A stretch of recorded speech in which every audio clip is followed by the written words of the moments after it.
He's our champion.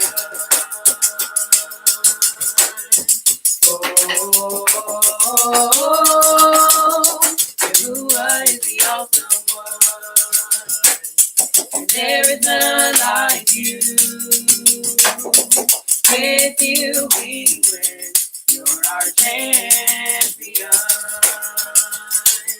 With you we can lose.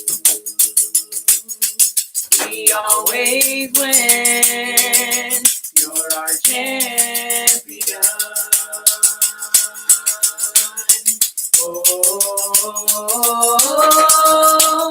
Yahuwah is the awesome one.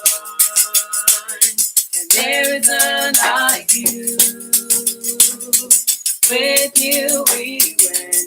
You're our champion. With you we can lose. We always win. You're our champion.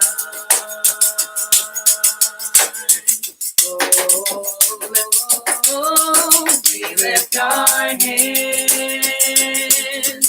We lift our voice.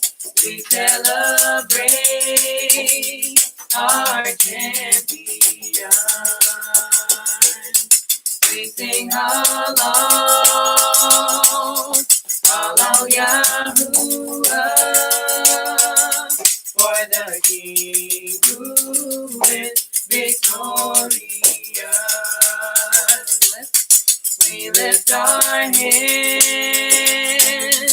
we lift our voice, we celebrate our champion. We sing halal, halal Yahuwah, for the King who is victorious. Yahuwah is the awesome one, and there is none like you. With you we win. You're our champion. With you we can lose. We always win. You're our champion.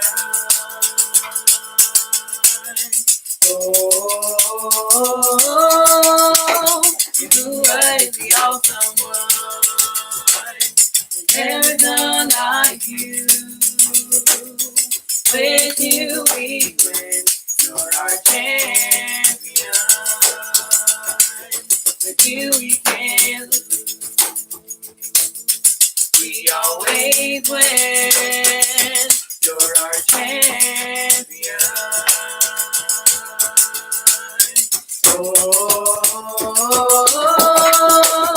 Yahuwah is the awesome one.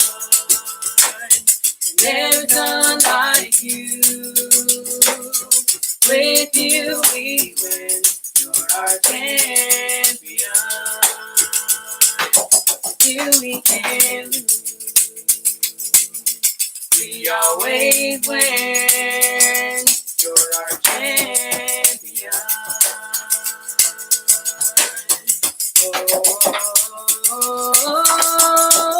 Yahuwah is the awesome one. And there is none like you. With you we win. You're our champion. With you we can lose. We always win. You're our champion.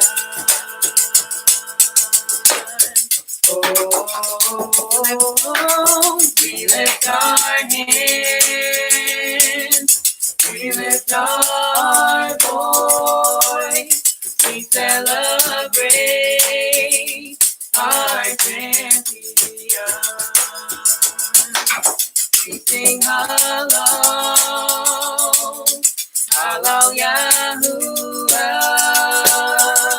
for the King who is victorious. We lift our hands.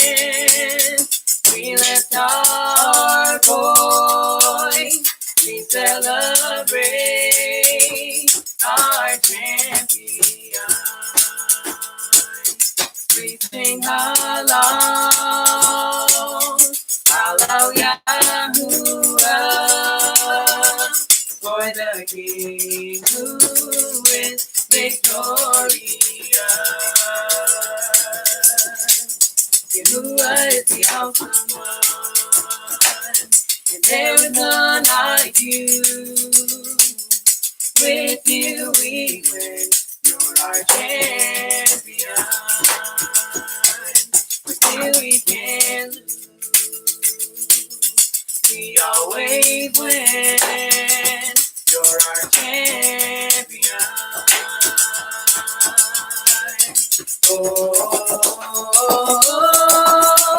Yahuwah is the awesome one, and there is none like you. With you we win, you're our champion. With you we can lose, we always win, you're our champion.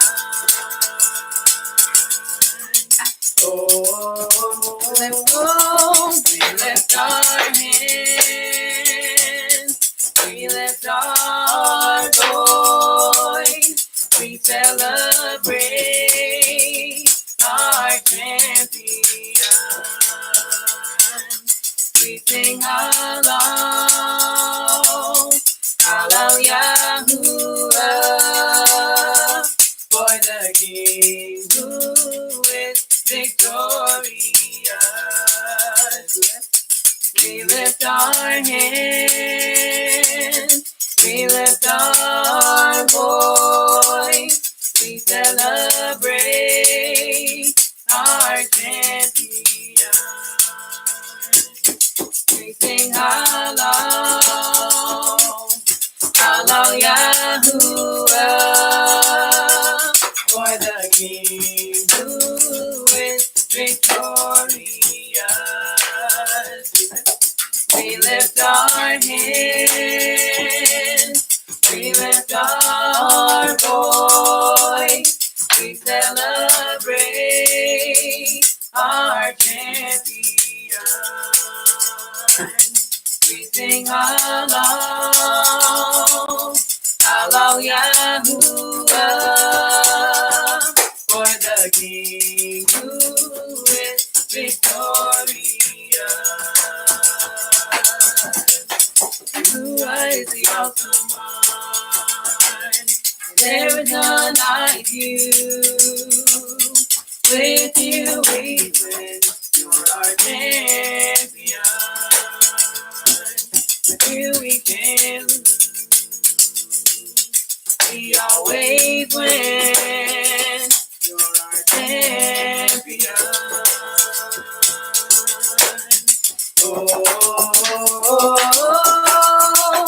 Yahuwah is the awesome one, and there is none like you. With you we win, you're our champion. With you we can lose, we always win, you're our champion.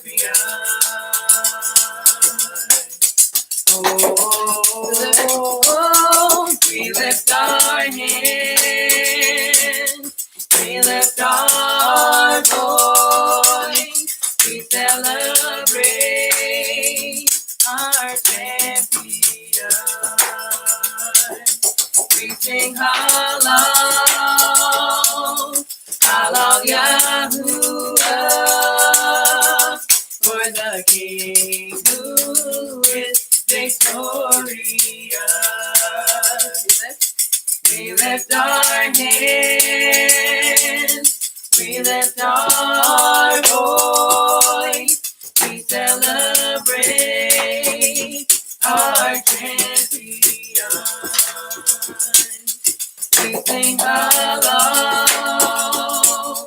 halal Yahuwah, for the King who is victorious. Yahuwah is the awesome one, and There's none like you. With you we win. You're our champion. With you we can't lose. We always win. You're our champion. Oh, you are the awesome one. And there's none like you. With you we win. You're our champion. With you we can't lose. We always win. You're our champion. Oh, we lift our hands. We lift our voice. We celebrate our champion. We sing hallelujah,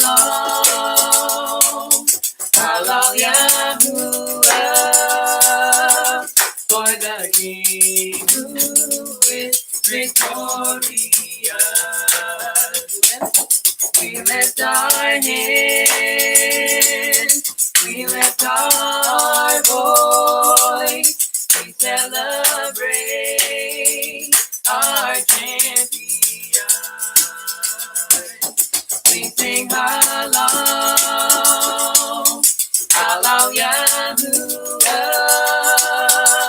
for the King who is victorious. You are the awesome one, and there is none like you. With you we win.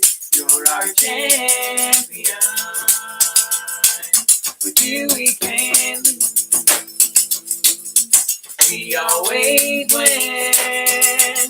You're our champion. Oh, you are the awesome one, and there is none like you. With you we win. You're our champion. With you we can't lose. We always win. You're our champion. Oh, we lift our hands. We lift our voice. We celebrate our champion. We sing hallelujah,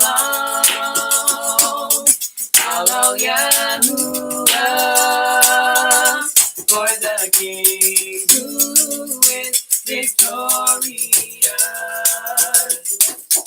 We lift our hands, we lift our voice, we celebrate our champion. We sing hallelujah,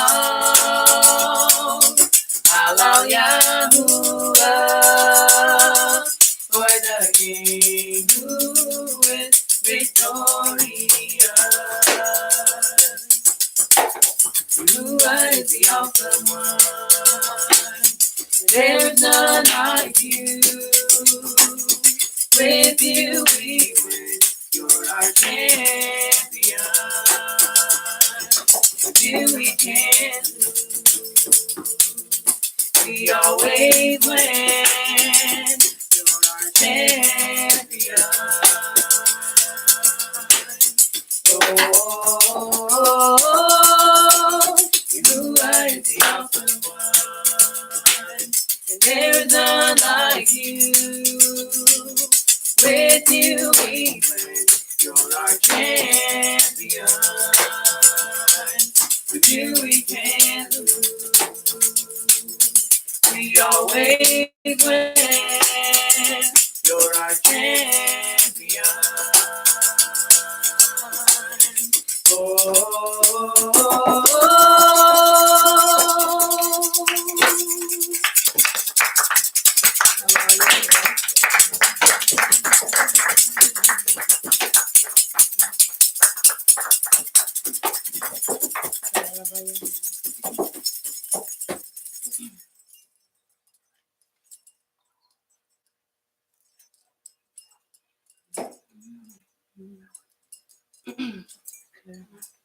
Baruch Yahuwah, oh my soul, and all that is within me. Baruch Yahuwah, oh my soul, and all that is within me.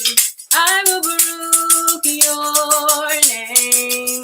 I will baruch your name. I will baruch your name. I will baruch your name. Baruch you, oh my soul, and all that is within me. Baruch you, oh my soul, and all that is within me. I will baruch your name. I will baruch your name. I will baruch your name. I will baruch your name. Baruch you, oh my soul, and all that is within me. Baruch you, oh my soul, and all that is within me. I will baruch your name. I will baruch your name. I will baruch your name. I will baruch your name. Baruch you, oh my soul, and all that is within me. Baruch you, oh my soul, and all that is within me. I will baruch your name. I will baruch your name. I will baruch your name. I will baruch your name. Baruch you, oh my soul, and all that is within me. Baruch you, oh my soul, and all that is within me. I will baruch your name. I will baruch your name. I will baruch your name. I will baruch your name. Baruch you, oh my soul, and all that is within me. Baruch you, oh my soul, and all that is within me. I will baruch your name. I will baruch your name. I will baruch your name. I will baruch your name. Baruch you, oh my soul, and all that is within me. Baruch you, oh my soul, and all that is within me. I will baruch your name. I will baruch your name. I will baruch your name. I will baruch your name. Baruch you, oh my soul, and all that is within me. Baruch you, oh my soul, and all that is within me. I will baruch your name. I will baruch your name. I will baruch your name. I will baruch your name. Baruch you, oh my soul, and all that is within me. Baruch you, oh my soul,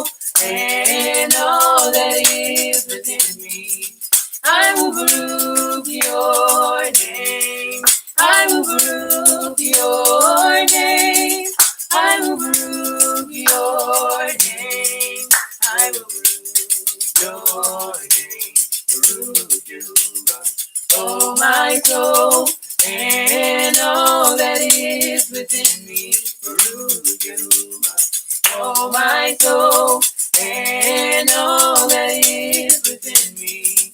I will baruch your name. I will baruch your name. I will baruch your name. I will baruch your name. Baruch you, oh my soul, and all that is within me. Baruch you, oh my soul, and all that is within me. I will baruch your name. I will baruch your name. I will baruch your name. I will baruch your name. Baruch you, oh my soul, and all that is within me. Baruch you, oh my soul, and all that is within me. I will baruch your name. I will baruch your name. I will baruch your name. I will baruch your name. Baruch you, oh my soul, and all that is within me. Baruch you, oh my soul, and all that is within me. I will baruch your name. I will baruch your name. I will baruch your name. I will baruch your name.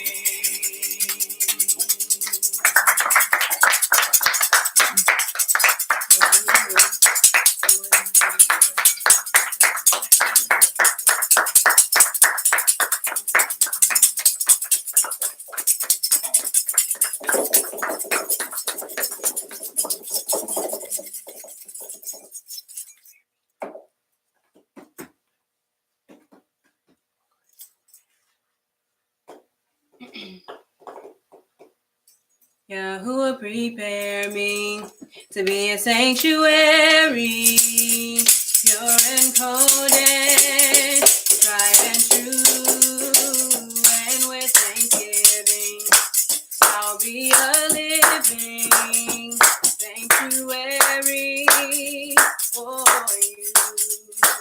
Yahuwah, prepare me to be a sanctuary, pure and coded, tried and true, and with thanksgiving, I'll be a living sanctuary for you.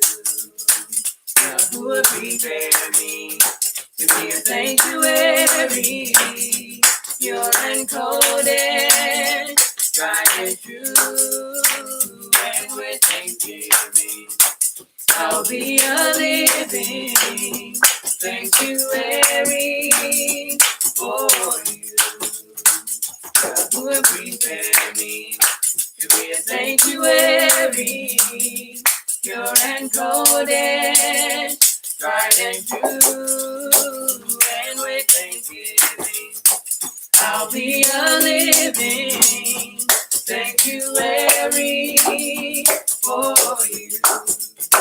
Yahuwah, prepare me to be a sanctuary, pure and coded, tried and true, and with thanksgiving, I'll be a living sanctuary for you. Yahuwah, prepare me to be a sanctuary, pure and coded, tried and true, and with thanksgiving, I'll be a living sanctuary for you. Yahuwah, prepare me to be a sanctuary, pure and coded, tried and true, and with thanksgiving, I'll be a living sanctuary for you. Yahuwah, prepare to be a sanctuary, pure and golden, tried and true, and with thanksgiving, I'll be a living sanctuary for you. God who would prepare me to be a sanctuary, pure and golden, tried and true, and with thanksgiving, I'll be a living sanctuary for you. God who will prepare me to be a sanctuary, pure and golden, tried and true, and with thanksgiving, I'll be a living sanctuary for you. God who will prepare me to be a sanctuary, pure and golden, tried and true, and with thanksgiving, I'll be a living sanctuary for you. God who will prepare me to be a sanctuary, pure and golden, tried and true, and with thanksgiving, I'll be a living sanctuary for you. God who will prepare me to be a sanctuary, pure and golden, tried and true, and with thanksgiving, I'll be a living sanctuary for you. God who will prepare me to be a sanctuary, pure and golden, tried and true, and with thanksgiving, I'll be a living sanctuary for you. God who will prepare me to be a sanctuary, pure and golden, tried and true, and with thanksgiving, I'll be a living sanctuary for you. God who will prepare me to be a sanctuary, pure and golden, tried and true, and with thanksgiving, I'll be a living sanctuary for you. God who will prepare me to be a sanctuary, pure and golden, tried and true, and with thanksgiving, I'll be a living sanctuary for you. God who will prepare me to be a sanctuary, pure and golden, tried and true, and with thanksgiving, I'll be a living sanctuary for you.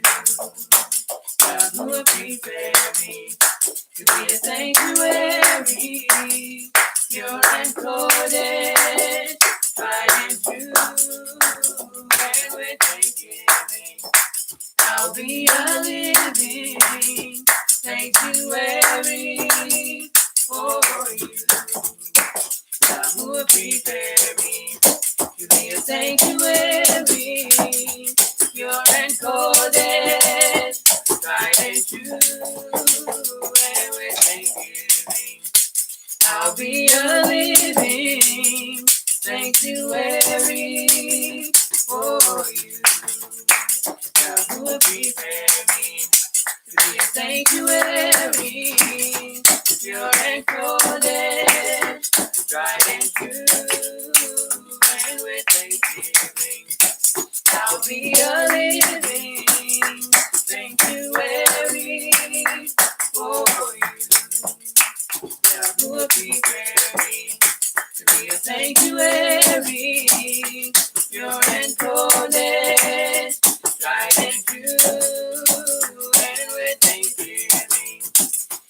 be a living sanctuary for you. Yahuwah, prepare me to be a sanctuary, pure and golden, tried and true, and with thanksgiving, I'll be a living sanctuary for you. Yahuwah, prepare me to be a sanctuary, pure and golden, tried and true, and with thanksgiving, I'll be a living sanctuary for you. Yahuwah, prepare me to be a sanctuary, pure and golden, tried and true, and with thanksgiving, I'll be a living sanctuary for you. Yahuwah, prepare me to be a sanctuary, pure and golden, tried and true, and with thanksgiving, I'll be a living sanctuary for you. Yahuwah, prepare me to be a sanctuary, pure and golden, tried and true, and with thanksgiving, I'll be a living sanctuary for you.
Worthy, worthy,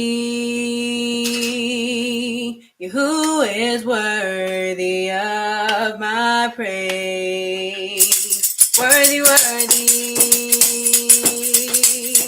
who is worthy of my praise.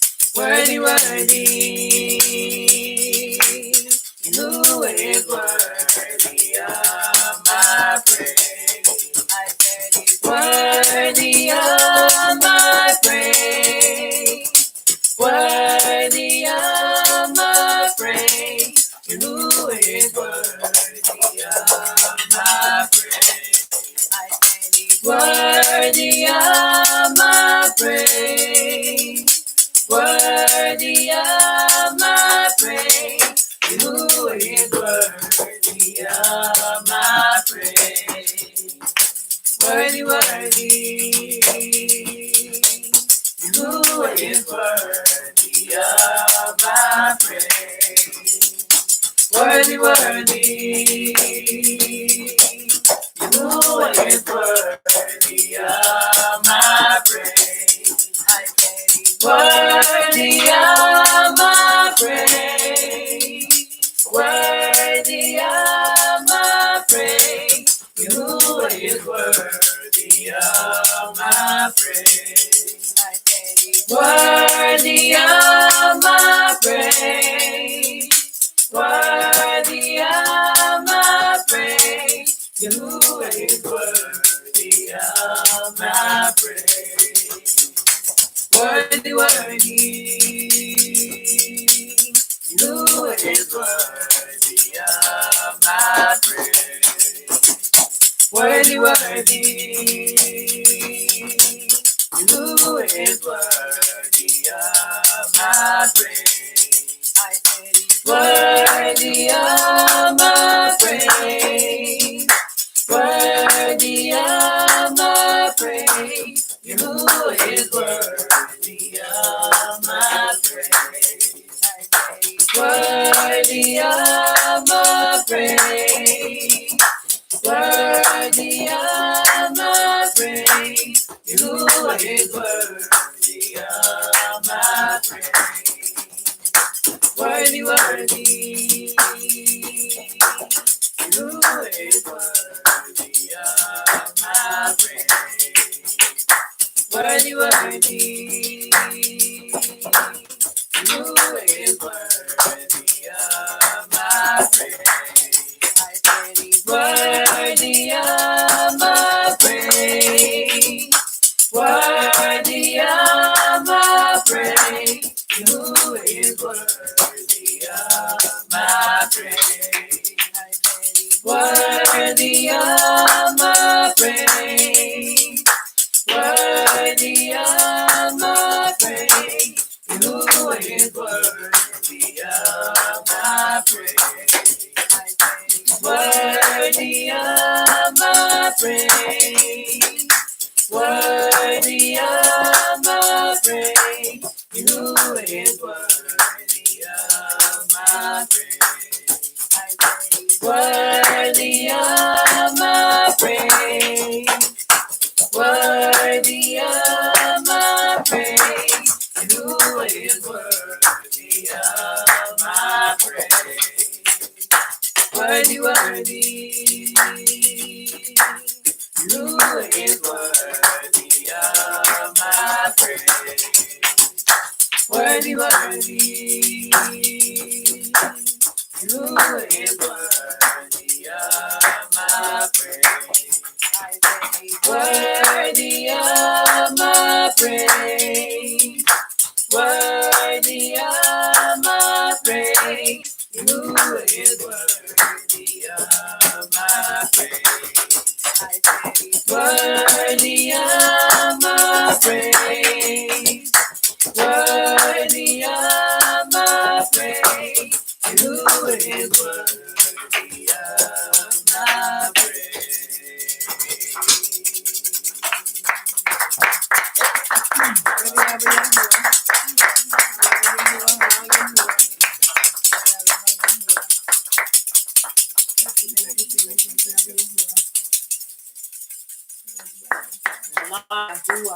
We praise Him for yet another opportunity to be with you and have you with us, and this our time of pre-Sabbath class.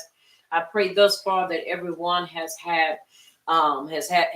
taken care of all of their chores and gotten everything ready so that they can be ready for the Sabbath rest on tomorrow. Yahuwah willing. Yes. On to tomorrow. I pray once again that thus far your Yom and your Layla has been going exceptionally well. We want to begin, as we always do, as the gives us opportunity, to begin with the Baruch of the Torah. And it is so. And it is so. All right, let us begin. Baruch Yahuwah. Baruch Yahuwah. The Baruch one. The Baruch one. Baruch is Yahuwah. Baruch is Yahuwah. The Baruch one. The Baruch one. For all eternity. For all eternity. Baruch atah. Baruch atah. Yahuwah. Yahuwah. Our supreme one. Our supreme one. King of the universe. King of the universe. Who selected us from all the peoples. Who selected us from all the peoples. And gave us his Torah. And gave us his Torah. Baruch atah. Baruch atah. Yahuwah. Yahuwah. Giver of the Torah. Giver of the Torah. And it is so. And it is so. Baruch Baruch atah Baruch atah Yahuwah, Yahuwah, our supreme one, our supreme King of the universe, King of the universe, who gave us the Torah of truth who gave us the Torah of truth, and implanted eternal life within us. and implanted eternal life within us. Baruch atah Baruch atah Yahuwah, Yahuwah, giver of the Torah, giver of the Torah, and it is so. and it is so. And it is so. Now we have the reading of the Ten Commandments done by Mattathias, and it is so. And it is so. Leviticus 5:6-22. Aleph. I am Yahuwah your power, which brought you out of the land of Mitzrayim from the bed of slavery. Beth, you shall have no other power before me. You shall not make you any graven image or any likeness of anything that is in Shemayim above, or that is in the earth beneath, or that is in the Mayim beneath the earth. You shall not bow down yourself unto them, nor serve them, for I, Yahuwah your power, am a jealous power, visiting the iniquity of the fathers upon the children unto the third and fourth generation of them that hate me, and showing mercy unto thousands of them that hate me and keep my commandments. Gemara, you shall not take the name of Yahuwah your power and falsify it, for Yahuwah will not hold him guiltless that takes his name and empties it. Dalet, guard the Sabbath day to set it apart, as Yahuwah your power has commanded you. 6 days you shall labor and do all your work, but the seventh day is the Sabbath of Yahuwah your power. In it you shall not do any work, you, nor your son, nor your daughter, nor your manservant, nor your maidservant, nor your ox, nor your ass, nor any of your cattle, nor your foreigner that is within your gates, that your manservant and your maidservant may rest as well as you. And remember that you were a servant in the land of Mitzrayim, and that Yahuwah your power brought you out of there through a mighty hand and by a stretched out arm. Therefore Yahuwah commanded you to keep the Sabbath day. Hey, esteem your Av and your Im as Yahuwah your power has commanded you, that your days may be prolonged and that it may go well with you in the land which Yahuwah your power is about to give you. Why? You shall not murder. Zayin, neither shall you commit adultery. Ket, neither shall you steal. Tet, neither shall you bear false witness against your neighbor. You, neither shall you desire your neighbor's isha, neither shall you cover your neighbor's bed, his field, or his manservant, or his maidservant, his ox, or his ass, or anything that is your neighbor's. These words Yahuwah spoke unto all your assembly in the mount out of the midst of the fire, of the cloud, and of the thick darkness with a great voice. And he added no more. And he wrote them in 2 tables of stone and delivered them unto me. And it is so. And it is so.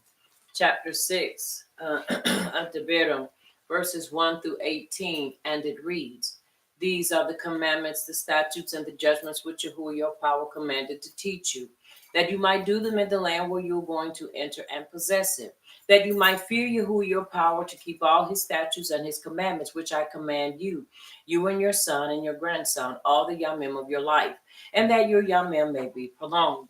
Hear therefore, O Yasharal, and observe to do it, that it may be well with you, and that you may go in, and that you may increase, mightily as Yahuwah your power of your Abbas has promised you in the land that flows with milk and honey.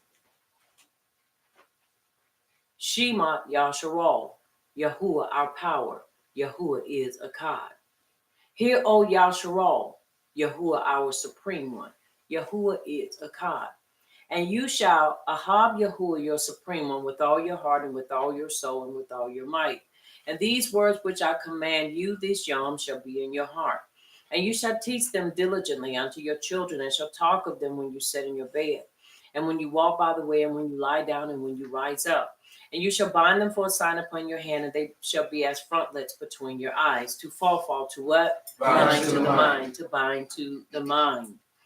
And you shall write them upon the posts of your bed and on your gates. And it shall be when Yahuwah your power shall have brought you into the land which he swore to your fathers, to Abraham, to Isaac, and to Yaakov, to give you great cities which you did not build, houses full of all great things which you filled not, wells dug which you did not dig, vineyards and olive trees which you did not plant. When you shall have eaten and be full, then beware lest you forget Yahuwah, which brought you forth out of the land of Mitzrayim from the bed of slavery. You shall fear Yahuwah your power and serve him, and shall swear by his name. You shall not go after the power of the people which are round about you. For Yahuwah your power is a jealous power among you, lest the anger of Yahuwah your power be kindled against you, and he destroy you from off the face of the earth. You shall not tempt Yahuwah your power as you tempted him in Massah. You shall diligently keep the commandments of Yahuwah your power, and his testimonies and his statutes which he has commanded you. And you shall do that which is right in the sight of Yahuwah, that it may be well with you, and that you may go in and possess the great land which he swore to your fathers. And it is so. And it is so. Now let us turn our attention to the scroll of Yahush, the son of Nun, chapter 1. And we're going to read verses 7 and verse 8. And it is so. And it is so. Verse 7 reads, Only be you strong and very courageous, that you may observe to do according to all the Torah which Moshe my servant commanded you. Turn not from it to the right nor to the left, that you may prosper wherever you go. Verse 8, as I've tailored it to fit our time of confession.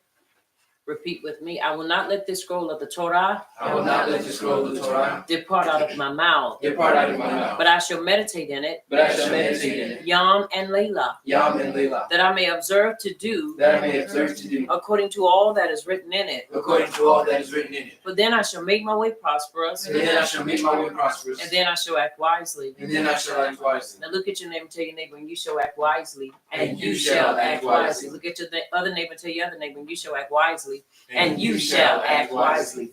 Now take your hand and place it over your heart and say, Abba Yahuwah, Abba Yahuwah, I shall act wisely. I shall act wisely. Come on, Abba Yahuwah, Abba Yahuwah, I shall act wisely. I shall act wisely. I am determined I am determined to act wisely. to act wisely. I am determined I am determined to act wisely. to act wisely. Come on, I am determined I am determined to act wisely. to act wisely. And it is so. And it is so. It is given unto us to act wisely.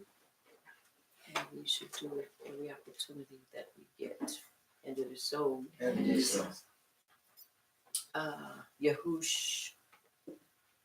Yehukanan, I'm sorry. Chapter 5. Yehukanan Aleph, chapter 5, verses 1 through 15. And it reads, Everyone who believes that Yahush is the Mashiach has been born of Yahuwah. And everyone who ahabs the one bringing forth also ahabs the one having been born of him. By this we know that we ahab the children of Yahuwah, when we ahab Yahuwah and guard his commands. For this is the ahab for Yahuwah, that we guard his commands, and his commands are not difficult, because everyone having been begotten of Yahuwah overcomes the world. And this is the overcoming that has overcome the world, our belief. Who is the one who overcomes the world but he who believes that Yahush is the son of Yahuwah? This is the one that came by water and by blood. Yahush Mashiach, not only by water, but by water and blood. And it is the Ruach who bears witness, because the Ruach is the truth. Because there are three who bear witness, the Ruach and the water and the blood, and the three are in agreement. If we receive the witness of men, the witness of Yahuwah is greater, because this is the witness of Yahuwah, which he has witnessed concerning his son. The one who believes in the Son of Yahuwah has the witness in himself. The one who does not believe Yahuwah has made him a liar, because he has not believed the witness that Yahuwah has given concerning his son. And this is the witness that Yahuwah has given us eternal life. And this life is in his son. He who possesses the son possesses life. He who does not possess the Son of Yahuwah does not possess life. I have written this to you who believe in the name of the Son of Yahuwah, so that you know that you possess everlasting life, and so that you believe in the name of the Son of Yahuwah. And this is the boldness that we have in him, that if we ask whatever according to his desire, he hears us. And if we know that he hears us, whatever we ask, we know that we have the petitions that we have asked of him. And it is so. And it is so.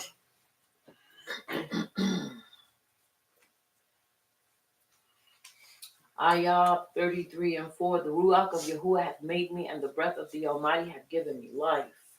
Mishlei 15 and 8, the sacrifices of the wicked is an abomination, hateful, and exceedingly offensive unto you, Abba Yahuwah. But the prayer of the upright, is your delight, and it is so. And it is so. Ooh. Tehillim 1 and 1, Baruch is the man that walketh not in the counsel of the unrighteous, nor standeth in the way of sinners, nor sitteth in the seat of the scornful, but his delight is in the instructions of the Abba, and he doth meditate upon it. And it is so. And it is so. Ibram 11 and 6, but without belief it is impossible to please him, for he that cometh to Yahuwah must believe that he is, and that he is a rewarder of them that diligently seek him. And it is so. And it is so. Tehillim 34 and 15, the eyes of Yahuwah are upon the upright, and his ears are open unto our cry. Verse 17, the upright cry, and Yahuwah heareth, and delivereth them out of all their troubles. And it is so. And it is so. Our affirmation. Let's read this.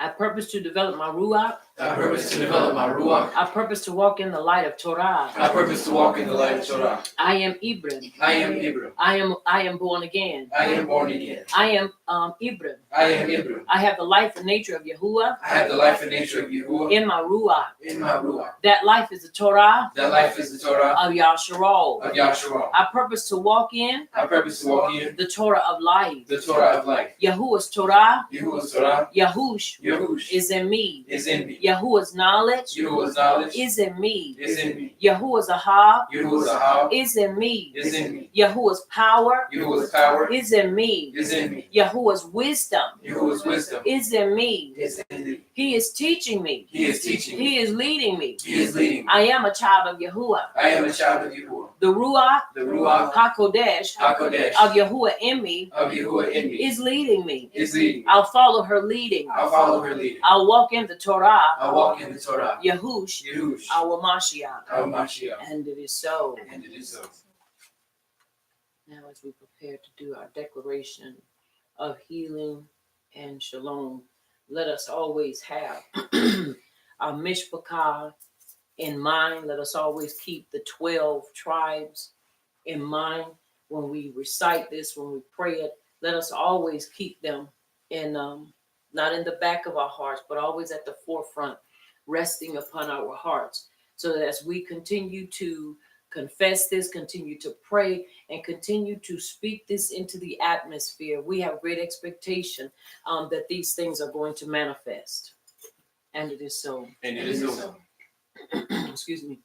Abba Yahuwah, Abba Yahuwah, in the name of Yahush, in the name of Yahush, our Mashiach, our Mashiach, we subdue ignorance we subdue ignorance with Torah knowledge. with Torah knowledge. And through this knowledge And through this knowledge of Torah truth, of Torah truth, we claim healing, we claim healing, shalom, shalom, deliverance, deliverance, and salvation. and salvation. We decree We decree Torah truth Torah truth in the lives in the lives of your people, of your people, our people, Yasharal. Yahshua. We unite We unite not to fight, not to fight, not to fight not to fight each other, each other, each other, each other, but the enemy but the enemy of our belief. of our belief. And it is so. And it is so. Now, as we prepare to seal it with the writings, our time of praise, our time of prayer, and our time of worship. Repeat with me.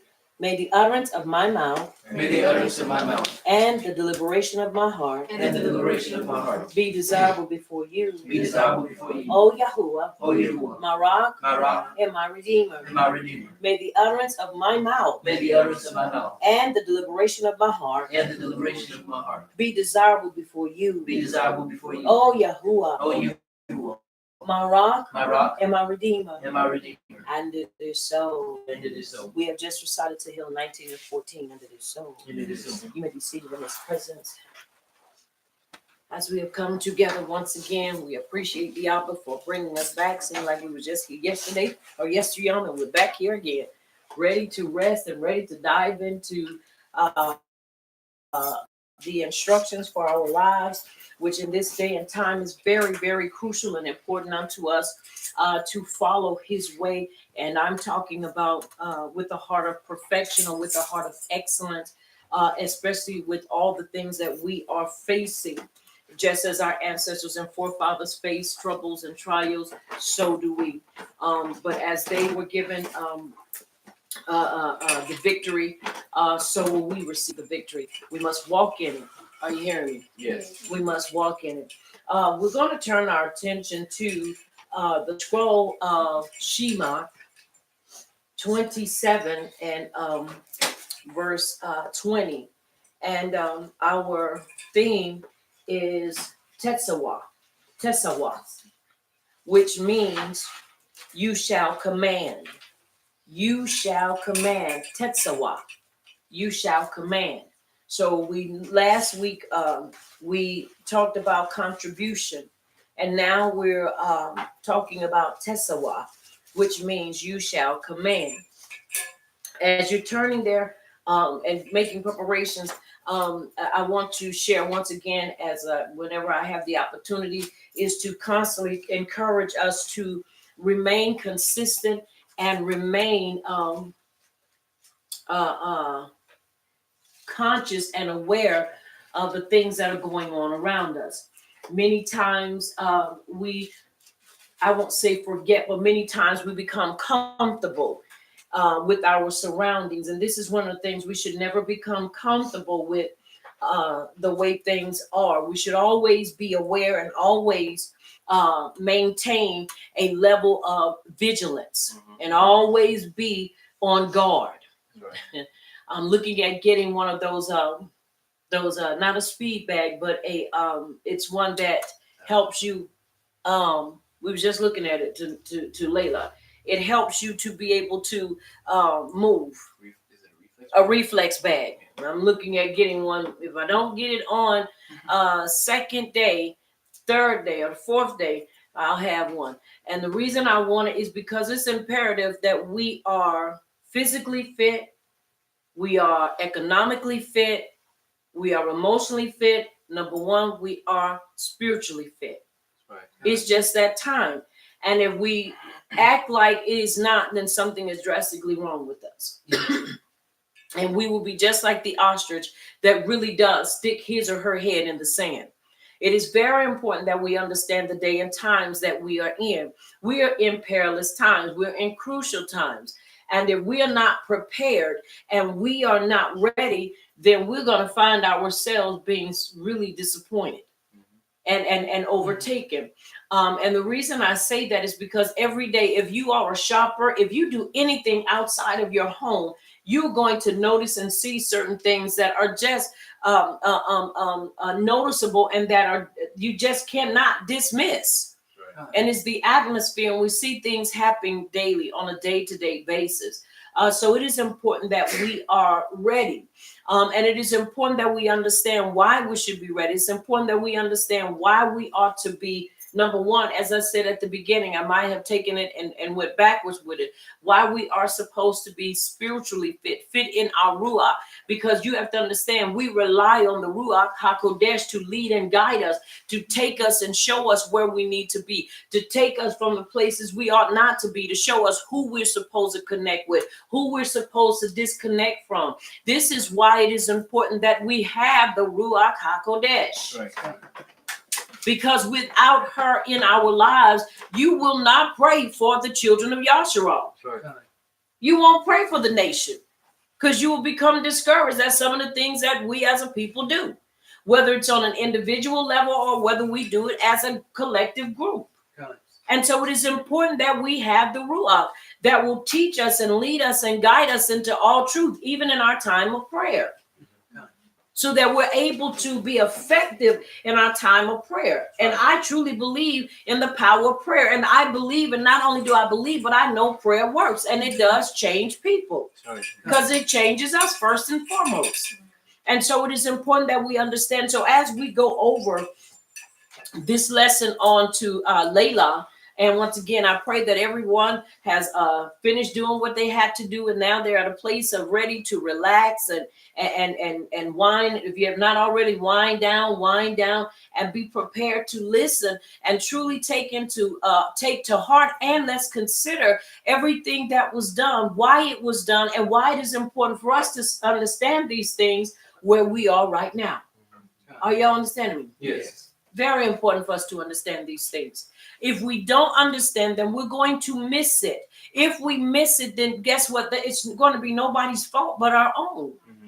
It is imperative that we understand that time then and where we are now. How do we connect the two times? How do we bring this that is taking place then, or what was taking place then? How do we make it relevant for us now? This is what we're going to look at onto Layla. Why is it important? So that we don't forget the very same things they encountered, we're encountering. The very same obstacles they encountered, we're encountering. Guess what? The very same evils they were faced with, so are we. the very same challenges. And so we cannot fail. Somebody said we can't fail. We can't fail. Say it again like you mean it. We cannot fail. We cannot fail. It is important that we fail not in this our belief, because not only is our own lives riding on this, but there are lives of others, because other people are looking at us. They've seen we've made the changes. They've seen that we have walked into this place and we have said we are going to live according to the instructions of the Abba. We are that chosen people. And so people are looking for us to own up with what we've said. And so regardless of what we face, regardless of who walks with us or who walks away, who turns their back on us, who turns, towards us, it is important that we still understand that when it's all said and done throughout the day, it is still your relationship with the Abba. It is my relationship with the Abba through Yahushua our Mashiach. That is most important. Right. Because our relationship, when it is right with him, guess what? We'll be right with each other. And it is so. All right, we're going to begin at chapter 27, and we're going to begin at verse 20, and we're going to go into chapter 28, and we're going to read 8 verses.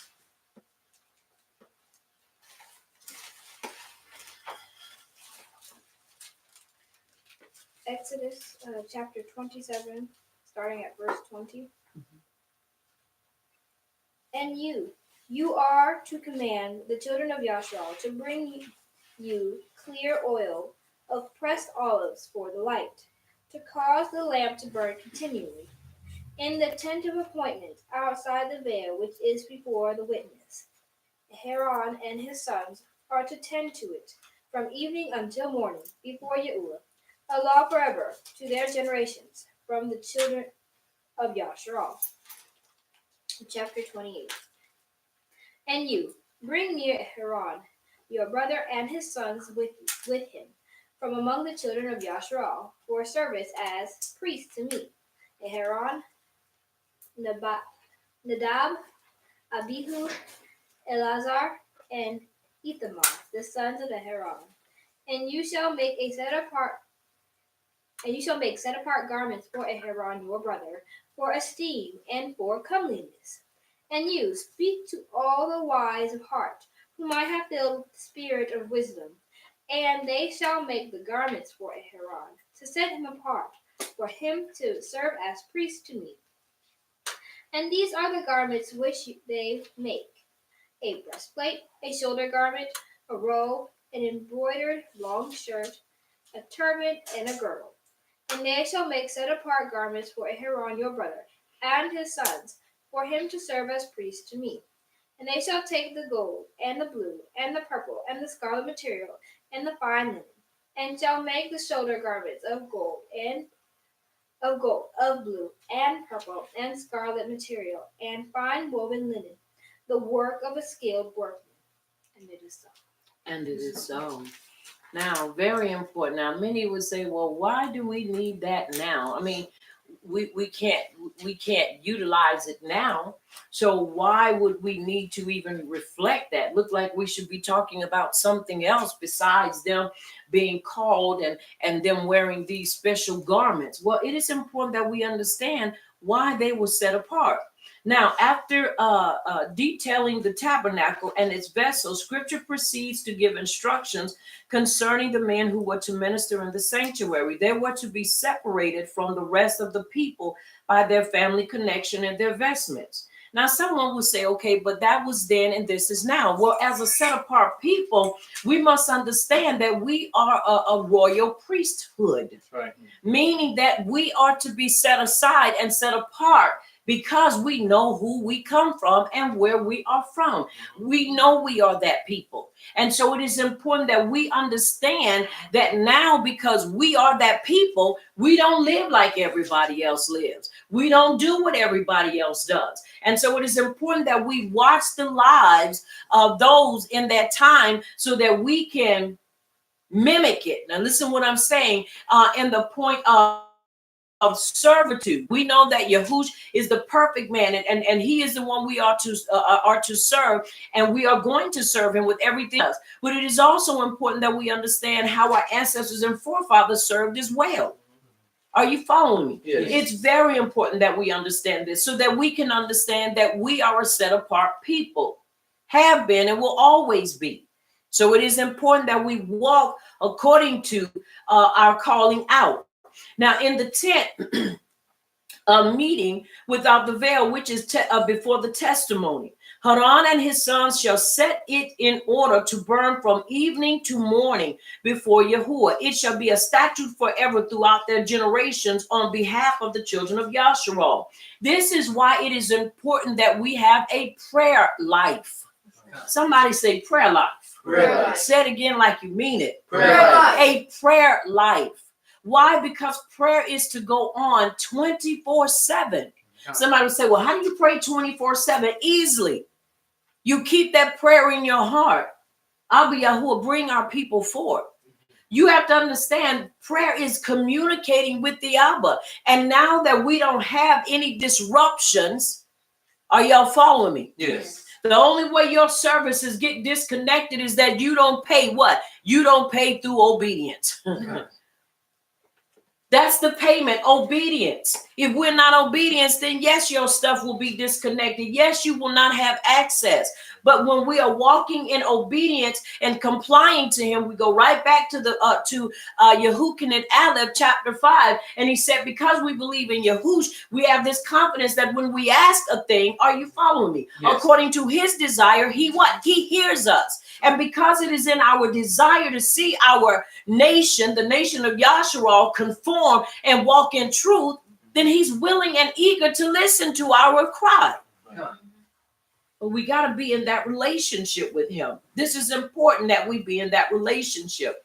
Now he says, thou shalt command, whereas until now Yahuwah addressed Moshe with the words, and thou shalt make. The form of addressing is changed, and thou shalt command. The implication is that he was merely to see that certain tasks were carried out by the skilled workers, but he himself was to discharge certain functions, to consecrate Haran and his sons as priests, give instructions for the vestment to be made, and to enjoin upon Yasharal to bring pure olive oil for the lamps.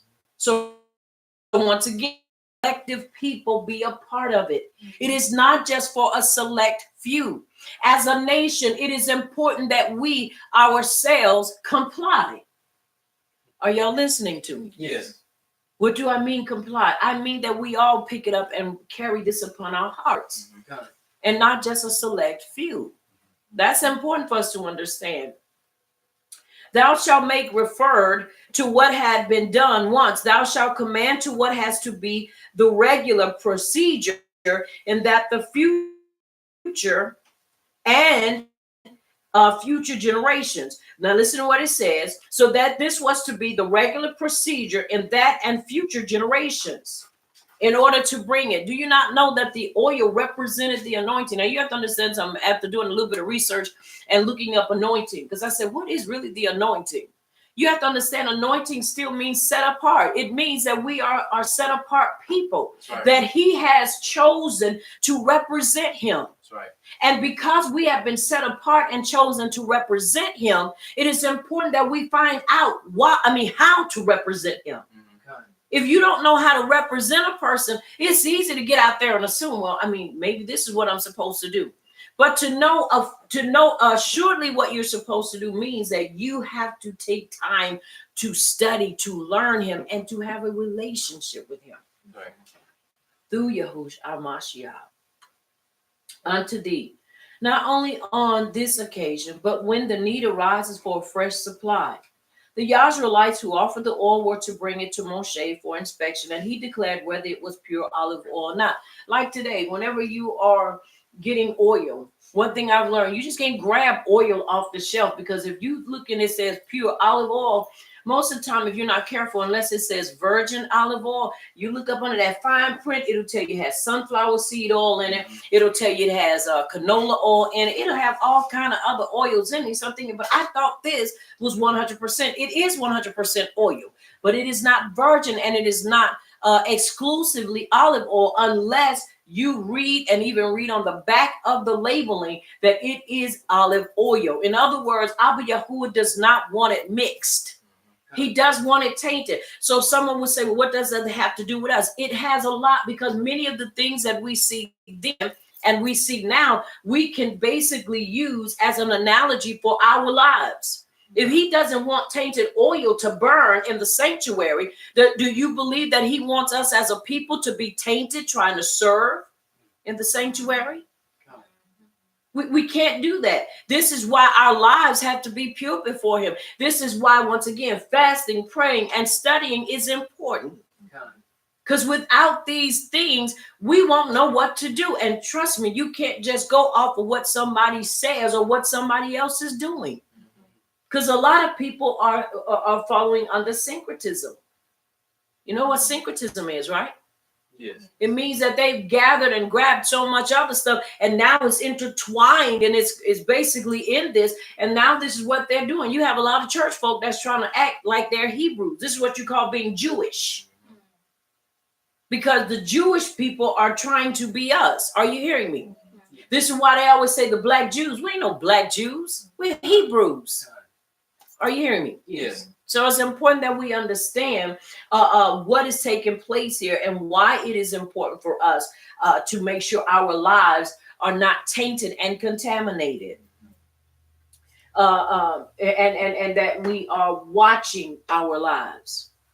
Pure olive oil without lease. The supply of this oil was to remain a public duty for all generations. In the wilderness, not all Yasharites were in a position to offer this oil. The princes alone were able to provide it. So now we know in that time, but now we are able to provide it. Are y'all following me? Yes. So what does that mean to us now? Yes, we know there's going to come a time, and I truly believe that we will have the menorah in the sanctuary, and we will have those things.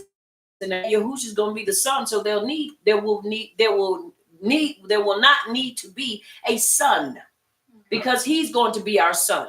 Are you following me? Yes. But I still believe that the menorah will represent, are you hearing me? Yes. The light that is supposed to shine. I yet believe these things are yet going to be prevalent. Are you hearing me? Yes. So it's important that we understand, not so much for illumination or light, but because these were the things that Abba Yahuwah created. Are you following me? Yes. I believe we'll still have flowers. I believe that we will have things, but it will not be be contaminated or be able to be contaminated. Does that make sense? Yes. Very important for us to understand these things. Now he says, beaten. The olives were pounded in a mortar. The first flow of oil was of the purest quality. The oil then obtained a grinding. The olives in a meal was fit for use with the meal offerings. So once again, the olives had a dual purpose. So they just didn't discard them. Once they got the oil, they used what was left, which would be the flesh of it, which would be the flesh of that oil. For the light, to keep the lamp in the sanctuary burning every layla. Now, once again, if you've ever had, and I've had the candles, and they are gorgeous for the menorah, to put the olive oil in there. And when olive oil burns, it burns different than any other type of oil. It looks nothing like a candle. It looks nothing like kerosene. It looks nothing like butane. Olive oil, when it burns crisp, and it has just a nice glow to it. And it's hard to explain, but it's like a clear flame. It's a flame, but that flame is clear, and you could see that it's pure. Why? Because it has no pure additives in it.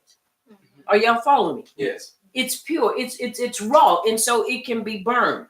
And so this is what he was looking for. Someone would say, well, what does that have to do with us? Once again, the importance of this is that he wants our lives to be in that same way, pure, clean, without contaminants. Are you hearing me? Without preservatives, if you follow what I'm saying. Yes. Without additives, just raw, serving him and doing what he has called us to do.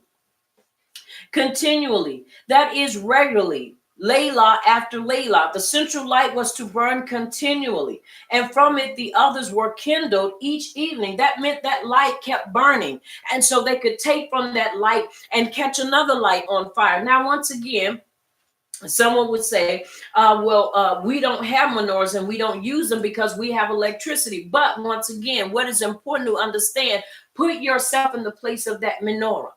How many people have our lives ignited? How many times or how many people can turn and look at our lives and be ignited or take a light and keep on going because they have taken something from our lives, looked at our lives, or desired to take something from our lives.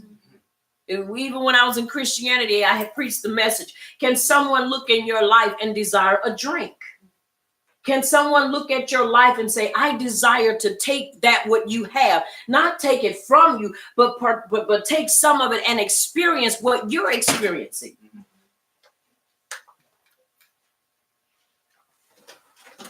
And so it's important for us to see these things. Right. Testimony, an abbreviation for the Ark of the Testimony. Set it in order. Estimate the quantity of oil required from evening to morning. Sufficient oil was to be poured into the lamp to enable it to burn from evening to morning, the amount varying with the duration of the night or the layla. So it was important that they understood what was taking place. Why? Because they wanted to make sure that it never ran out. This is why you have to see, once again, it's important that we keep one another encouraged. Right. So that we never stop that time of prayer. Mm-hmm. Always maintain that line, even when you don't know what to say.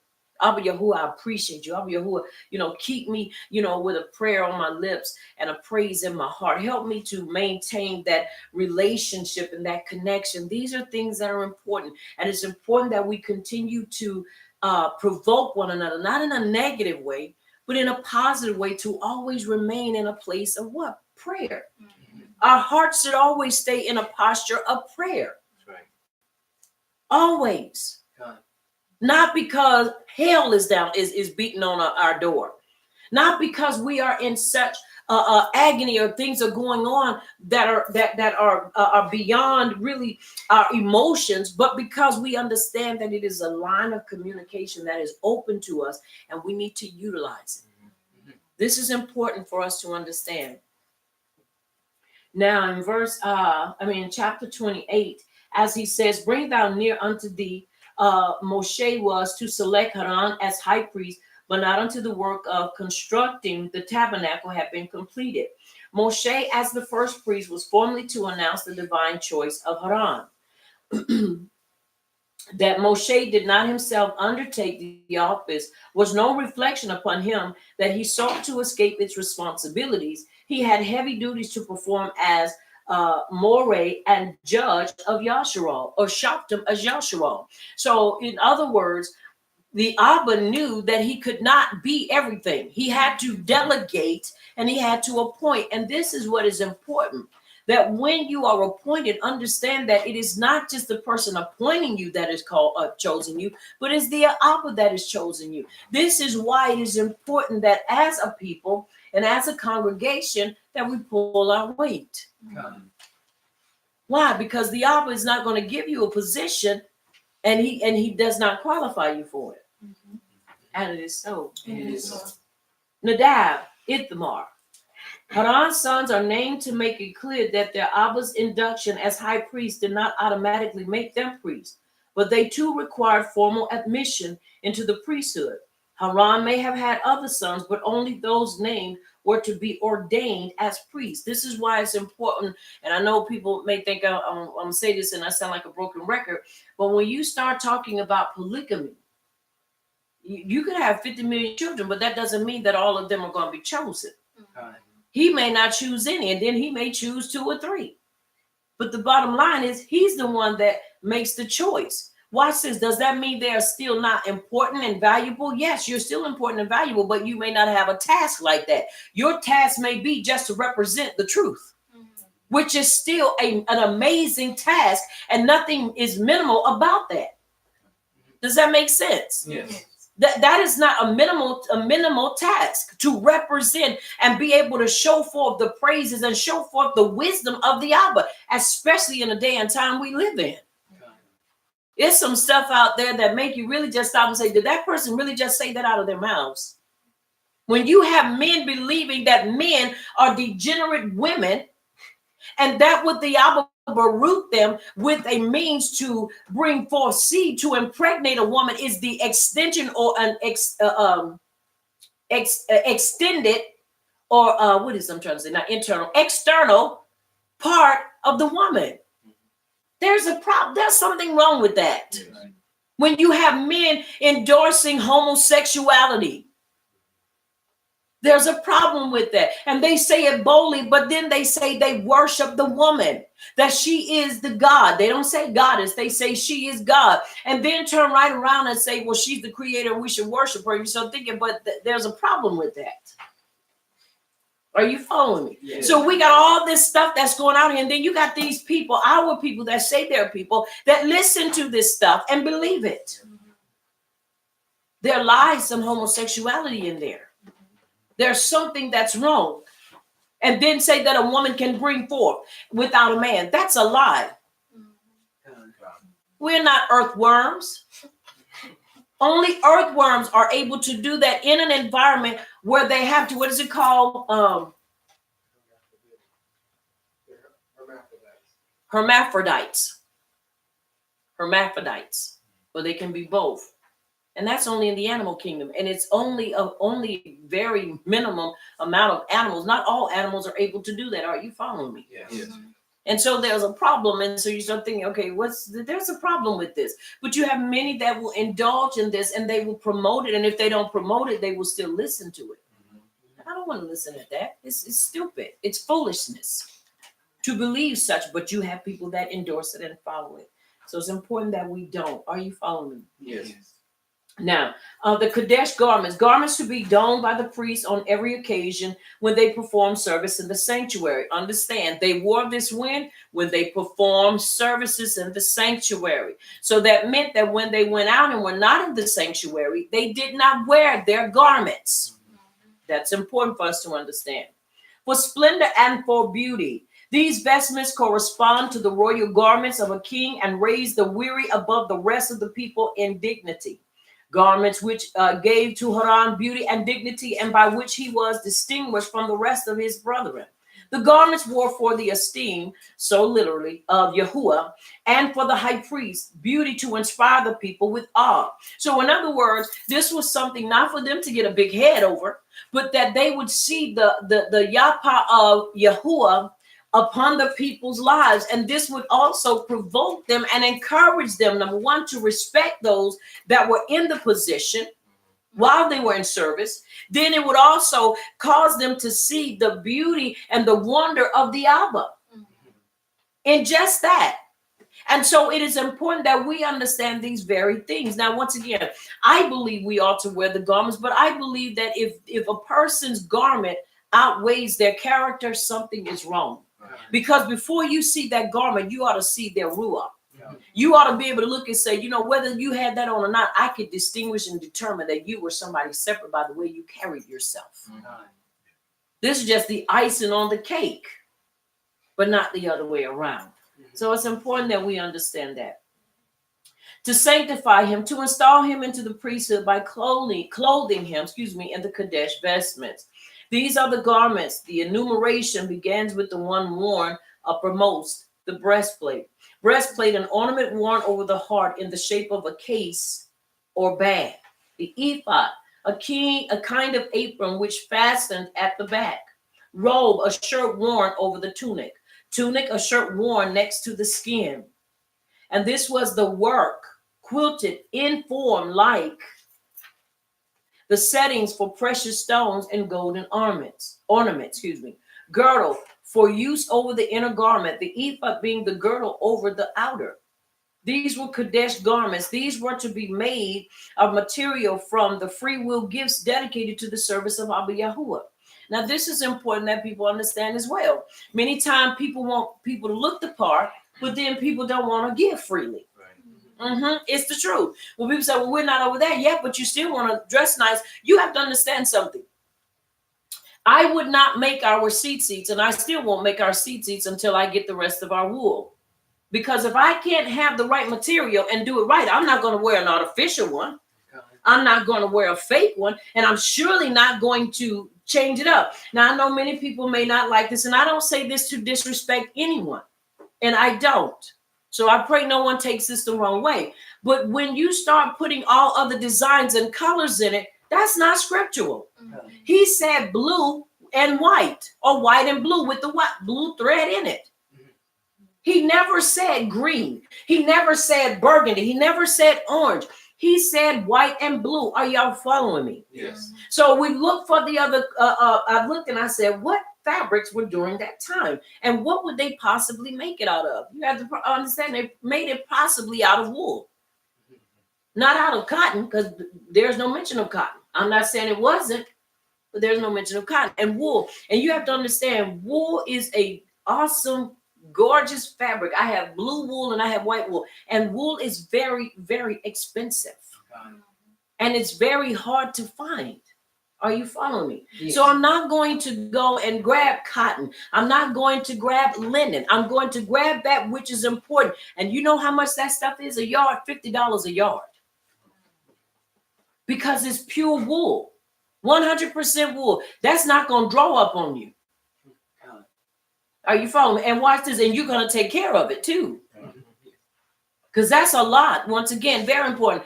And I ordered some pieces so I could get a feel of it. And so when we prepare and we have ours, it's not that we don't understand and we're not keeping the commands, and that what he's told us is that I'm going to do it right. If it means I have to search for it for months to get it, I'm going to get it. And when I get it, I'm going to do it right. Because that's the only way to do it. Are you following me? It is a reminder for us, and it is what he told us to do. But once again, it's important that we represent correctly. It's not a fashion statement. It's not a fashion show. But it is to remind us of our ancestors, and even our whoring and going astray. You can't be reminded of that if you're looking at it, man, that's dope. That matches your tennis shoes. Man, that's dope. That matches your shirt. Okay, well, once we get past all the dope and that's flying, whatever word they use for this time, once it's all said and done, what does it remind you of after you said that person looked fly and looked sharp with it? Does it really put you in the mindset of, you know what? The reason I wear this is because I got to be reminded not to go out there and be whoring. I wear this because it's a reminder to me not to go out there and slip up and mess up. Right. So every time I look at you and see it, it's a reminder of me. Hey, don't back up. You're getting out there too deep. You're going into deep waters.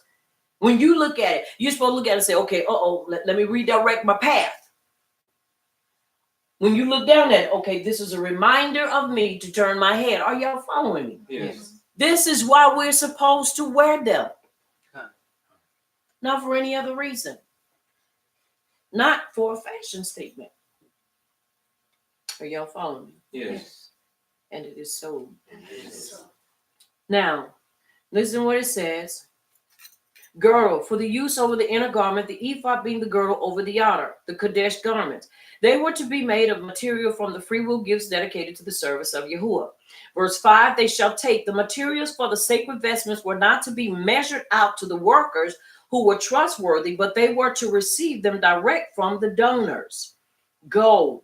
All these 5 materials were woven together in every strand. Do y'all know they had to be, they couldn't be distracted, because when you start thinking about gold and all the rest of that, and you taking it and you threading it and you sewing it into material, these were skilled workers, and they had to take pride in what they were doing. And they also understood, can't nobody else come in here and do this. This is what I have to do. So they couldn't delegate nobody with that. That was for them to do. 2 shoulder pieces. The ephod had an ornament band running around its lower end and was held together by shoulder straps. It did not go all around the priest's body, but the width was equal to his back, and the upper extremities were in a line with his elbows. It extended down to his heels. Of the same piece, not woven separately, and then sewn onto the ephod. So when they put that on, they had to put it on also with care and with caution, as well as taking it off. So they just to be, hurry up, get this on. You could I wouldn't say you could tear it, but you could possibly mess some things up. So they understood, I've got to carry this, and I've got to do this with what? I have to handle this with caution and handle it carefully. Same way we should carry and handle our way of life. You don't handle your way of life like no raggedy rag. Right. We don't handle our people like a raggedy rag. We're supposed to be reminded that we are to pray for those. Right. You know, someone said, well, many of our people are not ready, but we have to continue to pray. We can't make people be ready. We can only live the life, put the information out there, and continue to pray. That their hearts will be softened and open. And once that's nothing else, we can't hog tie them. Because if the diablo can't make them turn by way of Ahab through his son, then who are we to try to hog time and make them do? The only thing we can do is pray and be the example. And that's the truth. So it's important that we understand what being an example means. And that's not just in times when we're inside, but that's especially when we're outside. Right. Does that mean we're supposed to walk, and just let people walk all over us? Absolutely not. But at the same time, we're supposed to govern ourselves as a set apart people that's different from everybody else. Yeah. Know your rights. Know who you are. And carry yourself in that manner. And it is so. All right, let's read let's begin with verse 9, I believe it is. Let's read 8 verses.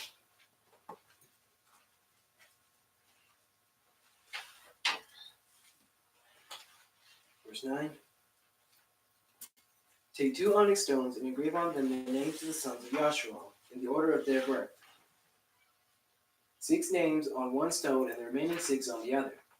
Engrave the names of the sons of Yasharal on the 2 stones the way a gem cutter engraves a seal. Then mount the stones engraved in gold filigree settings and fasten them on the shoulder pieces of the ephod as memorial stones for the sons of Yasharal. Aharon is to bear the names on his shoulders as a memorial before Yahuwah. Make gold filigree settings and 2 braided chains of pure gold, like a rope, and attach the chains to the settings. Fashion a breastpiece for making decisions, the work of a skilled craftsman. Make it like the ephod, of gold enough blue, purple, and scarlet yarn, and a finely twisted linen. It is to be square, a span long and a span wide, and folded double. Then mount 4 rows of precious stones on it. In the first row there shall be a ruby, a topaz, and a beryl. In the second row, a turquoise, a sapphire, and the second row, an emerald. In the third row, a jacinth, an agate, and an amethyst. In the fourth row, a chrysolite, an onyx, and a jasper. Mount them in gold filigree settings. And it is so. And it is so. Now listen to all those. Now, once again, these are the stones. There are 12 stones, not 7, not 8, not 9, not 10, but 12 stones. And these stones were to represent the children of Yasharal, and they were to be engraved. Are you hearing me? According to their birth, Reuben, Simeon, Levi, Yehuda, Dan, Naphtali, Zebulun, Joseph, and Benjamin on the other. This made a total of 25 letters on each stone, Benjamin's name being spelt with an additional yod. Now, the engravings of a signet, the names had to be cut into the stone. Now, you have to understand, you had to know what you was doing. Because it wasn't no, oops, I made a mistake. Let me get some more stones. This is why it was what? It was put in the hands of those that were skilled workers. Abba Yahuwah placed it in them. He anointed them. In other words, he set them aside and gave them the ability to do what he had already put in them to do for that time. And that's what he was able to do. Not like the Matrix where he had to download this into them. You know how on the Matrix where they was plugged in and they say, okay, I'm sending it to you now. As soon as he sent it to them, boom, there it was. No, this was something, these were gifts that they already had. But, excuse me, they didn't need to utilize them where they were. So when they got out to where they were and needed to use these gifts, he called upon them so he could use them. Hi. Are y'all following? Yes. The engravings of sickness, the names had to be cut into the stone, enclosed in settings of gold. Each stone was set in an indentation of gold provided for that purpose. So these set in gold, that shows you how important that the Abba wanted to show the children of Yasharal they were to him. He put their names on stones, not just rocks, but on precious gems, Right. precious metals. And then he turned around and put it in gold so that every time the priest wore it, it would be a reminder, and not only a reminder to him, but to a reminder of all those that saw him, that this is how Diablo saw them. In gold. Are you hearing me? Yes. When a person, and I know many people don't wear rings, and if you don't, that's you. But me, I like diamonds. And I'm going to wear them. Now, it's amazing that people don't want nobody to wear jewelry, but Yahuwah used these things for the high priest to wear as a memorial or as a plate or in that to rest upon the priest's heart. Are you hearing me? Yes. But these diamonds, when people go and have diamonds made, how they are, they go and they say, well, I want it to be 2 carats, 3 carats, 5 carats, and I want the diamond to set in this, and I want the diamonds around, and I want this. Why? Because you want not just the person you're giving it to know how much you feel about them, but you want people around her or him to see how you feel about them. That's an expression of a heart. That's why when people get engaged, and people, in that time, because some people still don't really look at wedding bands, but I like them. And I like wedding rings. Are you following me? Yes. That's how people know how, much a person appreciates them. And then when other people are like, oh my, he really bought you a 5 carat. Oh my, he really bought you a 3 carat. Oh my, that's gorgeous. So when the children of Yasharal would look upon the priest and see, watch this, their stone for their tribe in a breastplate of gold, and it's not some rock, but a precious gem, it should have made them feel what? Important and valuable. Yes. This is why we need to know our history, because this makes us feel what? Important and what? Valuable. That's right. We're priceless to him. We are. Are y'all following me? Yes. We are priceless to him. Toda Abu Yahuwah. Now, each stone was set in indentation of gold provided for that purpose, stones of memorial, so that the names of the 12 tribes shall be visible before Yahuwah, and he will remember their righteousness. He will show mercy to Yasharal for the merit of the founder, of the tribes.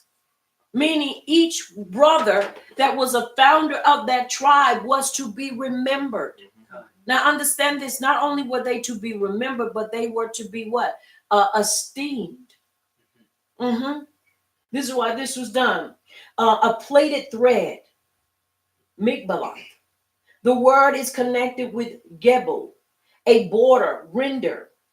At the end of the border of the breastplate, shalt thou make them. Wreathen work, made of plaited threads and not of links and hoops, like ropes. Breastplate of judgment. It received this name because it atoned for any error in judgment, or alternatively, because it expressed a clear decision when consulted, because it contained the Urim and Thummim. Double. The material of which the breastplate was made was folded in to form a bag into which the Urim and the Thummim were placed. In their settings, literally in their filling, the setting must be the exact size of the stone. So once again, it's important that we understand the setting of a ring has to be, are you hearing me? Yes. The stone has to be in the setting. Very important. All right, Mark, better go.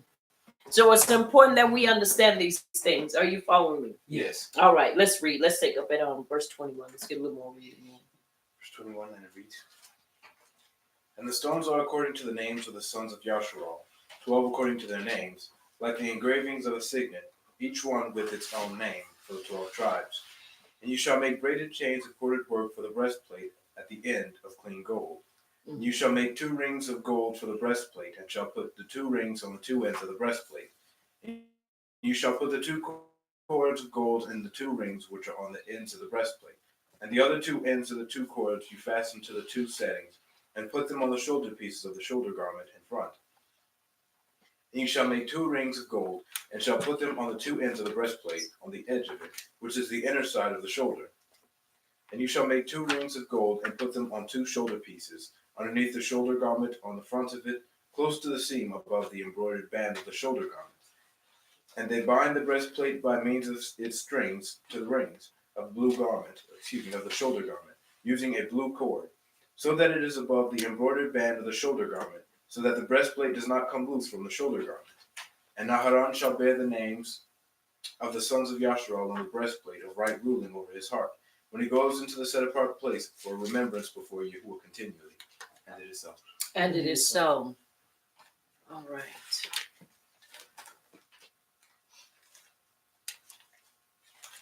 $21. All right, give me a second.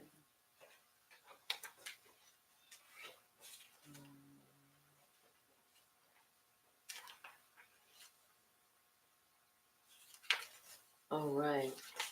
Very important that we look at everything. Everything is just so detailed, and gives us everything we need to understand about the garments. Are you following me? Yes.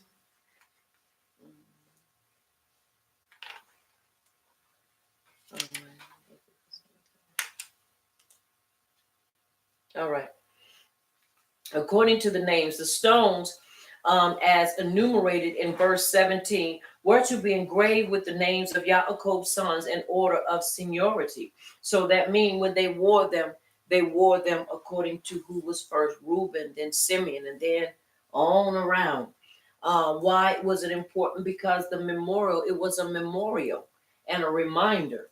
Upon the breastplate, renders for the breastplate similarly in the next verse. Plated, gableth, chains. Those mentioned in verse 14 explains gabel in verse 14. Chains to be attached to the border of the breastplate. The chains pass through the two rings of the upper rim of the breastplate on the right and left, close to the neck, so as to be directly opposite the shoulder piece of the ephod. This explains how the plate was held in position on top. It is later explained how it was fastened below. In the forepart thereof, the settings of the ephod faced outward and not inward against the shoulder. So it wasn't inward, it faced out. So you could see all these things. You see everything. In the forefront, therefore, the settings of the ephod face outward and not inward against the shoulders.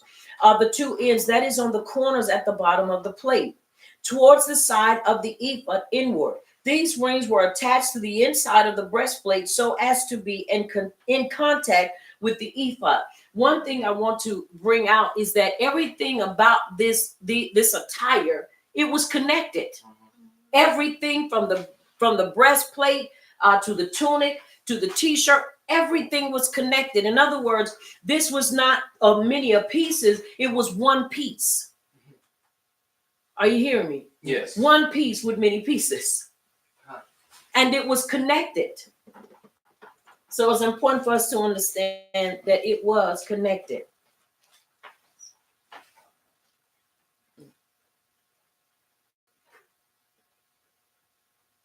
Above the skillful woven band, the two rings were placed a little above the spot where the shoulder straps began to rise from the girdle on the priest's back, so that they were on a level with the lower edge of the breastplate. That it may be. The breastplate will be firmly attached to the girdle of the ephod. So everything was connected. Everything. This shows oneness. This shows that everything was in agreement. That everything that Abba Yahuwah set forth was to show agreement, was to show unity, was to show oneness. Be not loosed, break away.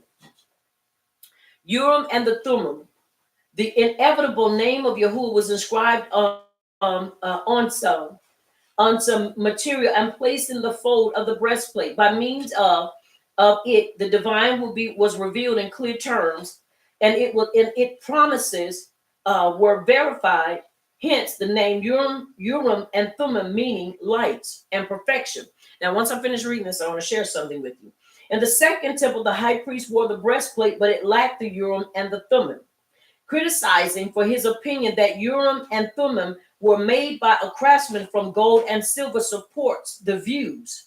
He adds that it was Moshe himself who inscribed the divine name upon the material and points to the fact that in this verse, the Urim and the Thummim are referred to as already prepared, as indicated by the use of the definite article. And yet nowhere previously do we read of any instruction given how they were to be made. Consequently, Moshe must have kept the information. What I wanted to bring out, and this is why I read this, is because many theologians believe, and I believe as well, that the Thummim, the Urim and the Thummim were articles that were later on added in there. Why? Because look at what the thing did. Anybody ever know anything about the game Simon? Simon Says. My sister had one. It's a little round device, and it had it had red, yellow, green, blue. Red, yellow, green, blue. 4. I think it was 4. And on that little device, what you would do, you would turn it on, and Simon would say, Simon says, touch yellow. You'd hit the yellow. Simon says, touch blue. Touch blue. And it would get faster, and you had to do it in order to keep from getting out. Well, this is almost like what this was. Now, the problem comes in with this is that if Abba Yahuwah has been speaking to Moshe all this time, why do they need a Urim and a Thummim to tell them what things are to be done and what things are not to be done? And then when they have the tent of the tabernacle or the tent of meetings. Mm-hmm. Syncretism. You see how things can be slid in there, and people believe that there's this device that the Abba speaks through. He was speaking to Moshe. So why would he need a device? Are you hearing me? Yes. So many believe, and I concur, and I believe as well, that this was an oracle of the heathen, that this was something that was placed in there later on. Because as I read, it said that it was not found during the let me see.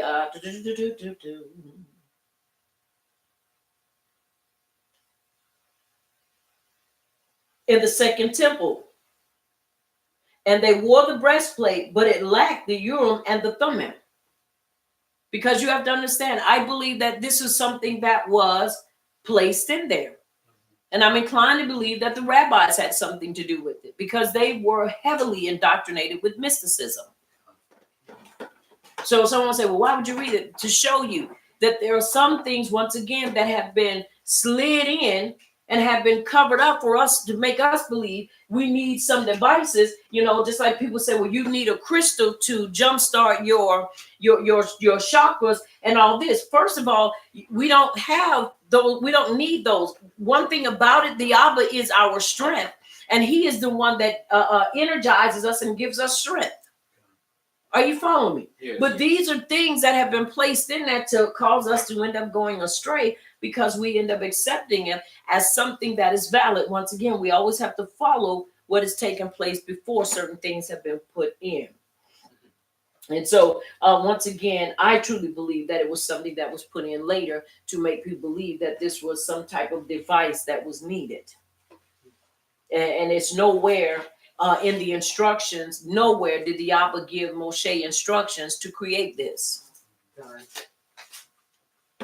The judgment of the children of Yasharal. Through this medium, Haran was to seek and obtain divine guidance and judgment for Yasharal. Now, once again, it's important we understand the only way to find that is through prayer. The robe of the ephod, a garment in the shape of a mantle with an opening for the head. It consisted of a long sleeveless garment extended from the neck to the feet. Since the ephod was placed over it to serve as a girdle, it is here termed the robe of the ephod, all of blue. No other material was to be mixed with it. The color had the significance of remembrance, as with the thread of blue of the fringes.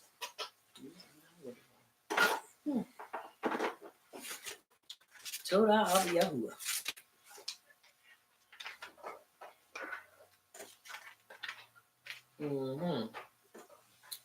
Let's look at this. Now, I want you to turn real quick with me to 15 and 38. We're going to look at something here.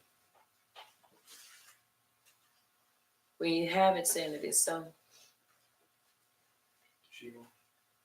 Oh, I'm sorry. But Midbar, 15 and 38. because I want to show a connection here. I want to show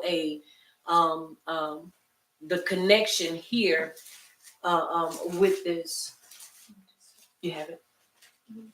All right. Once again, Bamidbar 15, which is Numbers, and 38. It reads, Speak to the children of Yasharal, and you shall say to them to make tzitzit on the corners of their garments throughout their generations, and to put a blue cord in the tzitzit of the corners. And it is. And it is so. Now watch this. Now we're going to read all the way to verse 41. I'm going to read it again. Todah.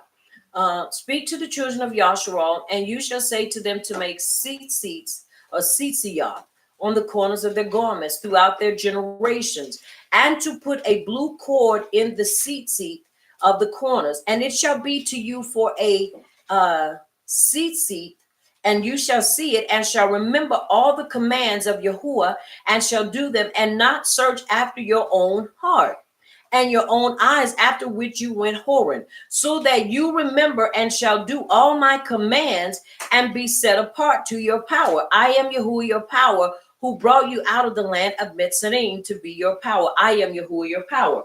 Now, once again, what is important with this is he said you ought to put it in there, the blue in there in the seat. Now, we always assume it's white. Okay? And put that blue in there. Now, when we look over here and we see all the material is blue and it's a thread, but how is it done? It is what? Woven. It is braided. So when we look at the seats versus the fringes, now, once again, understand where I'm going with this, and I want people to understand. Many times people will take the fringes and they will go and buy the little things and iron them or sew them on and say, this is what we're supposed to wear. But if you go according to the makeup and the structure of the high priest's garment, everything he had on was braided. Those that connected. And I believe that when the Abba told the children of Yasharal to put the seats on the corners of their garments, it was to remind them of the duty and responsibility. Watch this, that they had, even as the high priest at that time had, to govern themselves as a set apart people, because he says it.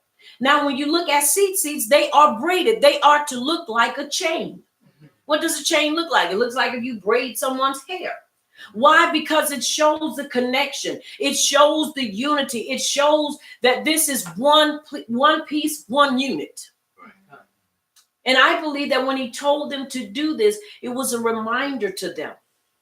This is a reminder, you all, of what and how you ought to carry and govern yourselves.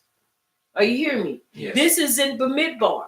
We're now in what? Shema, which is some generations up the road. If we want to use it in that, some books up the road.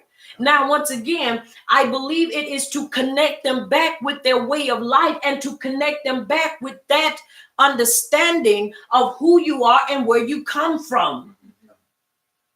Because they were braided. And as they hung, I believe that every time they looked at it, they were reminded, hey, remember where we come from now. Remember, this is the way we are to govern ourselves. Remember what the Abba did for us. Remember how he set this up and put this in place for us. Are you hearing me? Yes. This is why I believe, once again, it was important for them to have it. And now listen for it. It says, and it shall be to you for a to seek, and you shall see it, and shall remember all the commands of Yahuwah, and shall do them, and not search after your own heart and your own eyes, after which you went whoring. Now, once again, what is that? What are we to focus on here? Why is it that I'm reminded of this? I'm reminded of the responsibility of the high priest to go in and do what? Offer for me. I'm reminded of the high priest. Are you hearing me? Yes. Of the order of what was supposed to be done. So if I'm reminded of that and keep that in my eyesight or in my eyes view, then I'm going to be reminded of how I'm supposed to govern myself. This is important for us to understand. Why is this important for us to understand? Because so many times, once again, we've taken it and we use it for something else. Are you hearing me? People tend to use it as a means of a fashion show. They have red, they have blue, they have green, they have orange. And once it's all said and done, you start thinking, that's not provoking me to remember my wrong and my shortcomings. That's just looking at me saying, that's nice because it matched them nice shoes you have on. You know, you see them sporting them. And when it's all said and done, it's that. And then when you see the ones with the fringes, most of the time you don't just see the blue and the white in it. You just see either all blue, are you hearing me, or different colors. And everything is matching. And I'm not saying you're supposed to be out here looking all raggedy taggedy. But what I am saying, isn't it something when you see the military outfits or the military attire and you see them with their bars and you see them with the ropes on their arms, those things? Because Mattathias had one when he was in the military because he served also, I think, as a chaplain. That little rope that you wear. And ambulance he had, and then he would wear it because he was he would go into the chapel and serve in there, and he had one and it was braided, and so when you saw them with that on, you knew their status, you knew what they were. Then when you see them, then when you see the Marines, when you see the Navy, I'm sorry, Marines have the best uniforms they are gorgeous uniforms. Air Force is they're okay. Army, but the Marines, they have the best uniforms. And what is on their uniforms? And each one represents something. So I believe when you see the braiding and that how it is interwoven in there, it is symbolic of the unity. It is symbolic of the oneness. It is symbolic of us being one and coming in full agreement with the instructions of the Yahweh for our lives. This is so important. This is why we cannot wear them any kind of way. And that's why, not to offend anybody, but this is why I would just never wear any kind, because it has to be right. It has to represent. And this is why when you see it braided in there, once again, it doesn't tell us white, but it does tell us that we are to have a blue cord in it, in the corners. Are you hearing me? Yes. And so that's what we want to make sure is seen. And so most of the time we have white and blue. But when you look at the different colors that the Abba always put out there, it was always turquoise, purple, blue. But it had to be distinguished to where you could see it through the rest of them. And once again, we just assume it was blue. Does it give a color in yours besides blue? No, it just says have a blue, right? Yes. Well, we know it could be all blue. He says throughout their generations, and to put a blue cord in the seat of the corners. Isn't that a seat? It says seat in the corners. And it shall be for you. It's a seat in the corner, right? For all we know, it could be all blue. But we just assumed that it was white and blue. And you know why? Because everybody always want to say white is pure. But the color of the apple is blue, purple, turquoise, scarlet. Exactly. So once again, it could be all blue. He said a blue cord in the corner. So, and it wasn't like they didn't know. They automatically knew how they were supposed to do this. Are you following me? Yes. So once again, it's important for us to follow his example and follow his lead. And so I really want to bring that up. Like I say, for all we know, it's all blue instead of white with a blue thread in it. That came later on. And we just assumed that was supposed to be the color, but it could be all blue. Representing what? The Mashiach. That's important for us to understand. And it is so. It is. All right. Now let us go back to Shemot chapter 28. In the midst there of verse 32, as in verse 32. Yeah. In the midst thereof. Translate double over towards the inside to form a seam. All right, pomegranates, verse 33, round and hollow, similar to the shape of a hen's egg. Now, you know, pomegranates are also considered the fruit of fruitfulness because they have so many seeds. And pomegranates are great for the taste, the juice, everything is great on them. And so these are some of the things that they use. Bales of gold, bales with clappers in them. And there was a reason why all these things had to be on the garment. Now, I'm going to read between them around about. The bells were not inside the hollow pomegranates, but attached all around the hem of the robe. One bell between two pomegranates. The bells were inside the pomegranates. According to, listen at this, the Talmud, they were numbered 72 half on the front and half on the back. Now, once again, why do you think the Talmud that they would put 72 on there? Remember the 72 elders, always trying to keep themselves alive through certain things. You would never say put 72 on there, but this is what they did. Once again, you have to understand through the traditions of men and through certain things, you find that certain things were put in there. Why? Because this also is so that people will be reminded and also exalt them in a place to make them of importance. This is why they did these things. It didn't say put no 72 around. Like, can you imagine how much stuff would be on the hem of that robe? You would have so much stuff on there, you wouldn't be able to do anything. But once again, this is what you see when it is when it's syncretism and just trying to throw stuff in there. All right, let's see. We're at verse 35. Let's read till. Yeah, let's read all the way to verse 30. Let's read to verse 43, and we will be ready, Yahuwah willing, to come back for 29. 29. I'm sorry, chapter 29, in the morning. Verse 35. Let's pick up at verse 35. Read 8 verses, so by the time you finish, you're gonna be finished it out to verse 43.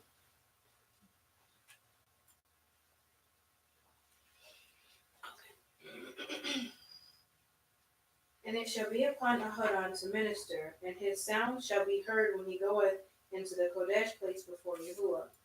And when he cometh out, that he die not. And thou shalt make a plate of pure gold, engrave upon it, like the engravings of a signet, Kodesh to Yahuwah. And thou shalt put it on a blue lace, that it may be upon the mitre, upon the forefront of the mitre. It shall be.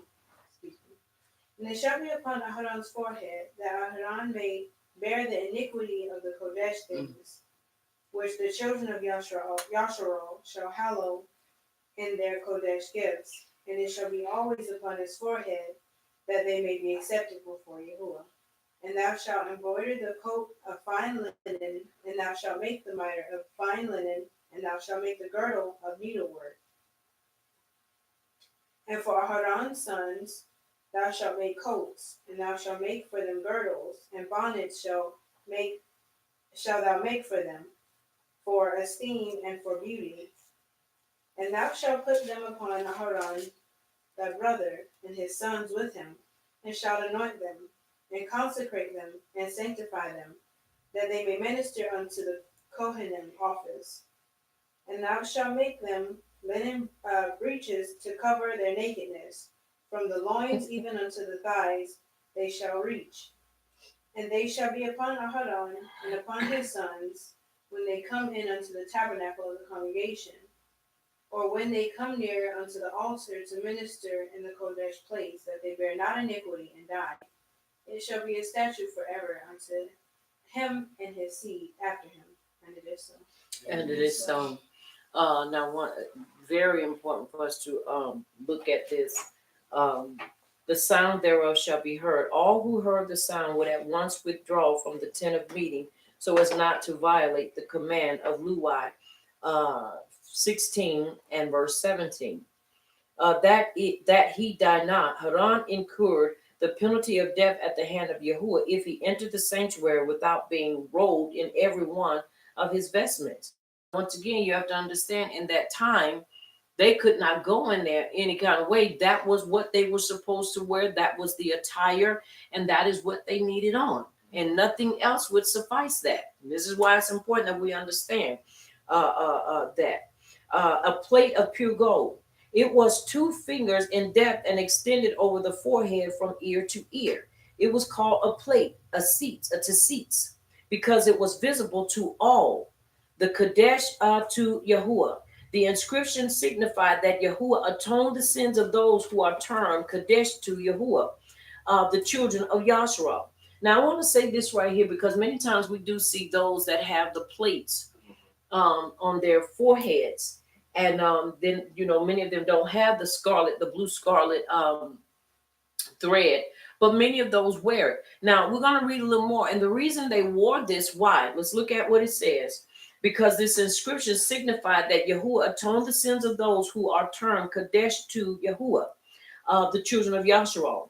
On a thread of blue renders with a thread of blue which was attached to both extremities on the plate. Holds that the text refers to the middle thread, but in all there were 6, 3 according to attach the threads to holes at the end and the center of the plate. 3 inside and 3 outside. The 3 inner strings were tied together at the back of the neck. The thread in the center, bound with the 2 at the ends, passed over the head and was connected with the mitri. From this explanation, it is maintained that there was only 1 thread which passed through the hole at each extremity and was tied at the back. So they had it on and they tied it on. Why? Because this was to show that they were to bear the iniquity of the stuff that was there. Let me go back and read it. Now you shall make a pure gold and engraving on it, like the engraving of a signet set apart to Yahuwah. And you shall put it on the blue. Wait, let me go back up. And it shall be in verse 35. And it shall be upon Haran when he ministers. And its sound when it shall be heard when he goes into the set apart place before Yahuwah, and when he comes out, that he may not die. You shall also make a plate of pure gold and engrave on it the engraving of a signet set apart to Yahuwah. And you shall put on it a blue cord, that it may be on the turban. It shall be on the front of the turban. So it shall be on Haran's forehead, that Haran may bear the iniquity of the set apart things, which the children of Yasharal sanctify in all their set apart gifts. And it shall always be on his forehead, that he may be accepted before Yahuwah. Now, once again, the importance of understand, meaning always while he's in the temple serving. When he is not in the temple serving, he is not supposed to have it on his forehead. Right. This was only when they were serving and when they were in the temple doing those things that merited them being in this position. So it allows us to understand there are some things that we do not go back and do. Does that make sense? Yes. Mm-hmm. There are some things we do not do. Somebody will say, well, we can't have it on our clothes. I didn't say that. I said there are some things that we ought to not try to do, especially when we know we're not in the temple serving all day. But only when we are serving should those things be worn. Are we following? Yes. Okay. All right. Does that make sense? Yes. All right. Making sure so that we will understand. Now, as we proceed on, now it says, and it shall always be on his forehead, that they may be accepted before Yahuwah. Now, once again, let's look at verse 38. So it shall be on Haran's forehead, that Haran may bear the iniquity of the set apart things which the children of Yasharal sanctify in all their set apart gifts. And it shall always be on his forehead, that they may be accepted before Yahuwah. In other words, as he was the one receiving the gifts to give to the Abba, he was the one that was set apart to accept it, to ensure that it would be received by Yahuwah from them through Haran. Does that make sense? Yes. All right. Now it says, you shall skillfully weave the tunic of the fine linen thread. You shall make the turban of fine linen, and you shall make the sash of woven work. It's important that we understand once again, those things that were worn only during service, and when they were not in the service of the temple, they didn't wear them. Many people say, but I'm always in the service of the Abba. We're always in his service. So does that mean we're always to wear it? If we are not always doing or in that mode, then no, we shouldn't wear it always. Right. Just to go to the store? No. If you're going to be in a service, absolutely. Absolutely, you should have it on. Okay. Now, bear the iniquity. The verb to bear also denotes forgiveness of sins. Haran bore the iniquity so that it was lifted from off the Kadesh things. He atoned for every irregularity in connection with the carrying out of the sacrificial rites. The plate, in addition to the offerings, was instrumental in obtaining atonement for Yasharal. Be always upon his forehead. The word always cannot be taken literally, as the high priest wore the plate only when he ministered in the sanctuary. What is implied is that the plate atoned at all times, whether he was wearing it or not. That is, even when the irregularities were committed by one of the priests and not by him. An alternative explanation, listen at this, in the Talmud is the atoning effect was only produced while he wore the plate. And he must be continuously mindful that he had it on his forehead by constantly touching it. That's not what that said. Are you hearing me? Yes. But once again, when we began to follow in the Talmudic way, once again in rabbinical Judaism, you find that a lot of these things take place. Mm-hmm. And it shouldn't be so. These things are sacred. And so because it's sacred, there are some things that we should not just do all the time. So that when we do it, then people say it must be something getting ready to take place. Why? Because this is what they're wearing. This is what they have on. Mm-hmm. And it was for him to receive things so that as he gave it back or as he offered it to the Abba, it would be accepted. The things, once again, the gifts and so forth and the offerings. And for Haran's sons, being ordinary priests, there were 4 vestments against Haran's 8. So he had 8, they had 4. Head tires for splendor and for beauty. Head tires of special beauty and dignity. And upon his sons with him, the vestments prescribed for them. The intention of the clause is that Haran and his sons were all to be invested on the same Yom. It was supposed to take place. And once again, these things were for to show the splendor and the beauty of the Abba. Are you hearing me? Yes. Consecrate them. Literally fill their hands. That is, install them into office. The idiom means to complete by investing them with authority to perform their sacred duties. So this is what was taking place. Sanctify them, pronounce them Kadesh. Make them both for Haran and his sons. Linen breeches. They were short so that the priest should not stumble over them. Now that allows us to believe once again, because you always have those that are fussing and arguing about women wearing pants. Women should not wear pants according to Bidum. I think it is 22:5 or 5:22 that a woman is not supposed to wear anything pertaining to a man. Now you have to understand what that entailed also was they were not supposed to dress up like priests, men priests. Neither were they supposed to go to war wearing, watch this, a man's attire. Did that mean women didn't go to war? I will not say that they did not. I will never say that women didn't go to war. Because when it came down to fighting, if you ain't had no men to fight, then what was you going to do? Just let somebody swack attack you? I don't believe that. Are you following me? Yes. I don't believe that. But did women just enlist or what they called to go to war? I don't believe so. But did they go to war? I will say yes, they did. Because if you had to defend what was yours, what were you going to do? Are y'all following me? Yes. Once again, I won't say that women enlisted, but just as we talked about when Deborah had to go with who was the name? Not Barak. What was it? Barak? Yes. When she had to go to war with Barak, and he said, "I'm not going to go unless you go." Well, she wasn't going out there in no priestly garments without no armor on. Because even if you look in movies, even in movies to Yom, you will find that whenever they, for lack of a better term, but they don't call them priests, they call them their gurus and their spiritual advisors. They didn't just have them out there open because people knew if you take them out, you kill them, you kill the voice that helps to push them forward. Mm-hmm. So she had to have some kind of armor or some kind of protection on so that she wouldn't die in the midst of being there while he was in the battle. Right. Mm-hmm. He said, I'm not going to go unless you go with me. Meaning she has some skills too. Okay. This is why as women, and once again, I say it not to offend anybody, but if you get offended, so be it.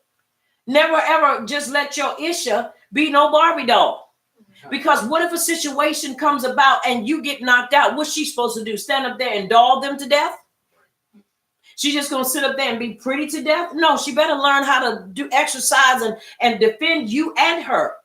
I said if something happened, I didn't say take the lead. I said if something happens, and there's a possibility that a person can get hurt. But if your issue it can't defend herself, how she's gonna defend you and how she gonna help you if you get knocked out? Or you already over there fighting 3 or 4 people. Right. And she just standing over there looking. Oh no, ain't gonna be none of that ganging up on nobody. Are you following me? Yes. So you have to have the skills. You can be beautiful and still deadly. Yes, you can. And people say, well, you know, because you're supposed to be in the corner praying. I believe there's a time for everything. But while you fighting, that ain't the time for prayer. Are you hearing me? Yes. Moshe had his arms lifted, and who was holding him up? Haran. And who else was holding him up? Her. Were holding up his arms while children of Yasharal prayed. What were they doing? They was fighting. They were fighting. And his hands had to stay lifted up, which was a battle. So they set him on a rock and they held his hands up. And as long as his hands stayed lifted up, the battle was won, or they were winning. Once again, there's a time for everything. And if you do not teach your children, your issue, and if you don't know how to defend yourself, you are in trouble. Right. It's important that we understand these things. Are y'all following me? Yes. And so it's important. And so people say, well, women not supposed to wear pants and men had to do this. He made breaches for them. Why? Because when they had to do certain things, he did not want them exposed. Meaning that the stuff that they wore kept them from being exposed. But if you're going to be up on something, meaning somebody can look up there and see all your goods. Right. So he made them. Now, once again, women do not wear breeches. We wear panties. That's not a nasty word. Neither is it vulgar. It is the truth. When you go to the store and you see the women's section and the men's section way across the aisle in different areas most of the time. I had an angle. Are you following me? Yes. You see the men have boxer shorts, which I believe are the original and men should wear. That's just my opinion. My personal opinion. You hear me? Just my personal opinion. But then, once again, you don't go over there and see women wearing no boxers. Are you following me? No. You know, you have those that try to, but we're talking about real women. We don't wear boxers. Are you hearing me? Yes. So it's important that we understand these things. Once again, I'm not being vulgar and neither I'm trying to be managed, but I am saying there is a difference between men wearing boxer shorts and their shorts and their underwear versus women wearing panties, because that's what women wear. So once again, there is if we had to go and we had to defend ourselves, there had to be something that we could wear as well, and not our backs. That's all I want to say. Once again, is to interject that so that we understand these things. Because we cannot be ignorant. Because one thing about the enemy, he doesn't care. That's why they could go and kill women and children and newborn babes. You're going to get a fight from some of us. Right. They ain't going down like that. Are you hearing me? Yes. Now, once again, this is what they had to wear. Now, they shall be. The subject is all the requisite garments. Not only the breeches just mentioned, but all of these things. The reference is, once again, they shall be. One says the references is to all the vestment, and one says it's only to the reference to the breeches. I believe it's to all of the garment that they were supposed to wear. Mm-hmm. But what made, once again, the breeches important is because of the position they were put in. They were going to be serving people. They were going to be having to go up and down, and people standing there. It would have been inappropriate for them to stand there and be doing that and distracting people, because you can look up under their clothes. Mm-hmm. And believe it, to this day, you still have people that do these kind of crazy things when you see people in different religions and all kind of crazy stuff. The stuff people who will do. Are you hearing me? Yes. And the stuff they won't wear. This is why we don't, our clothing is different. And even when we build whatever we build, whether we're sitting in front of a pulpit or a podium, most of us, we don't have altars that we go up on and minister upon. And if it is a platform, we know how to wear and govern ourselves. But you have some people that don't. And it is so.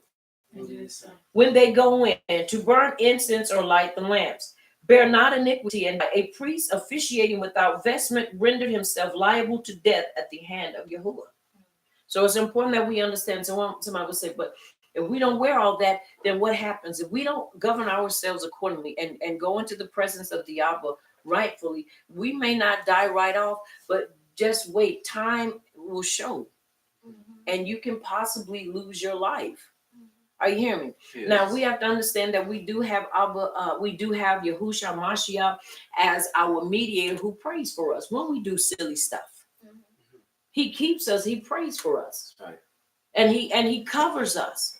But you also have to understand we're not silly and we're not stupid. We do understand right from wrong, and this is why it is important that we follow in that what He has given unto us as His people.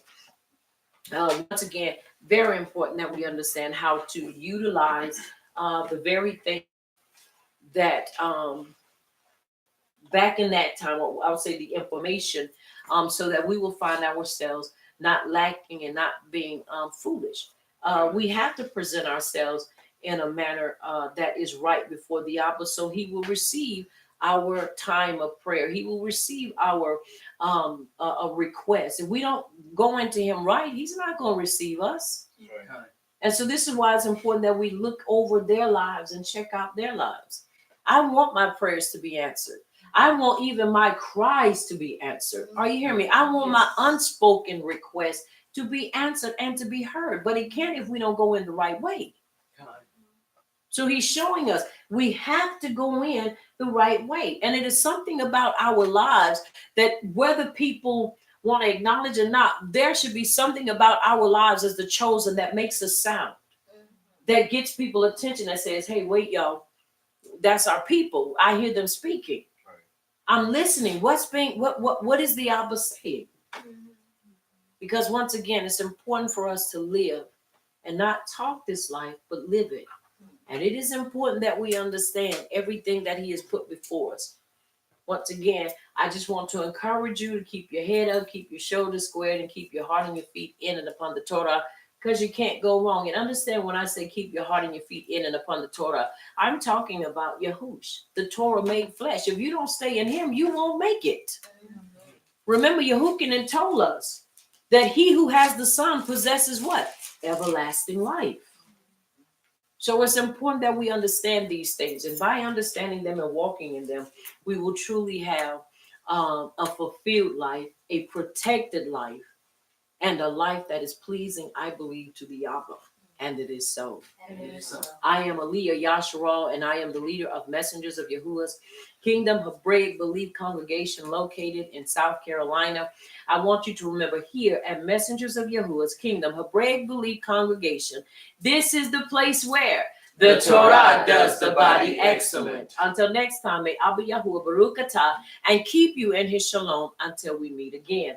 Also, I want you to remember that you've been touched by Champion TV, a place where the champions reside, and it is so. It is so.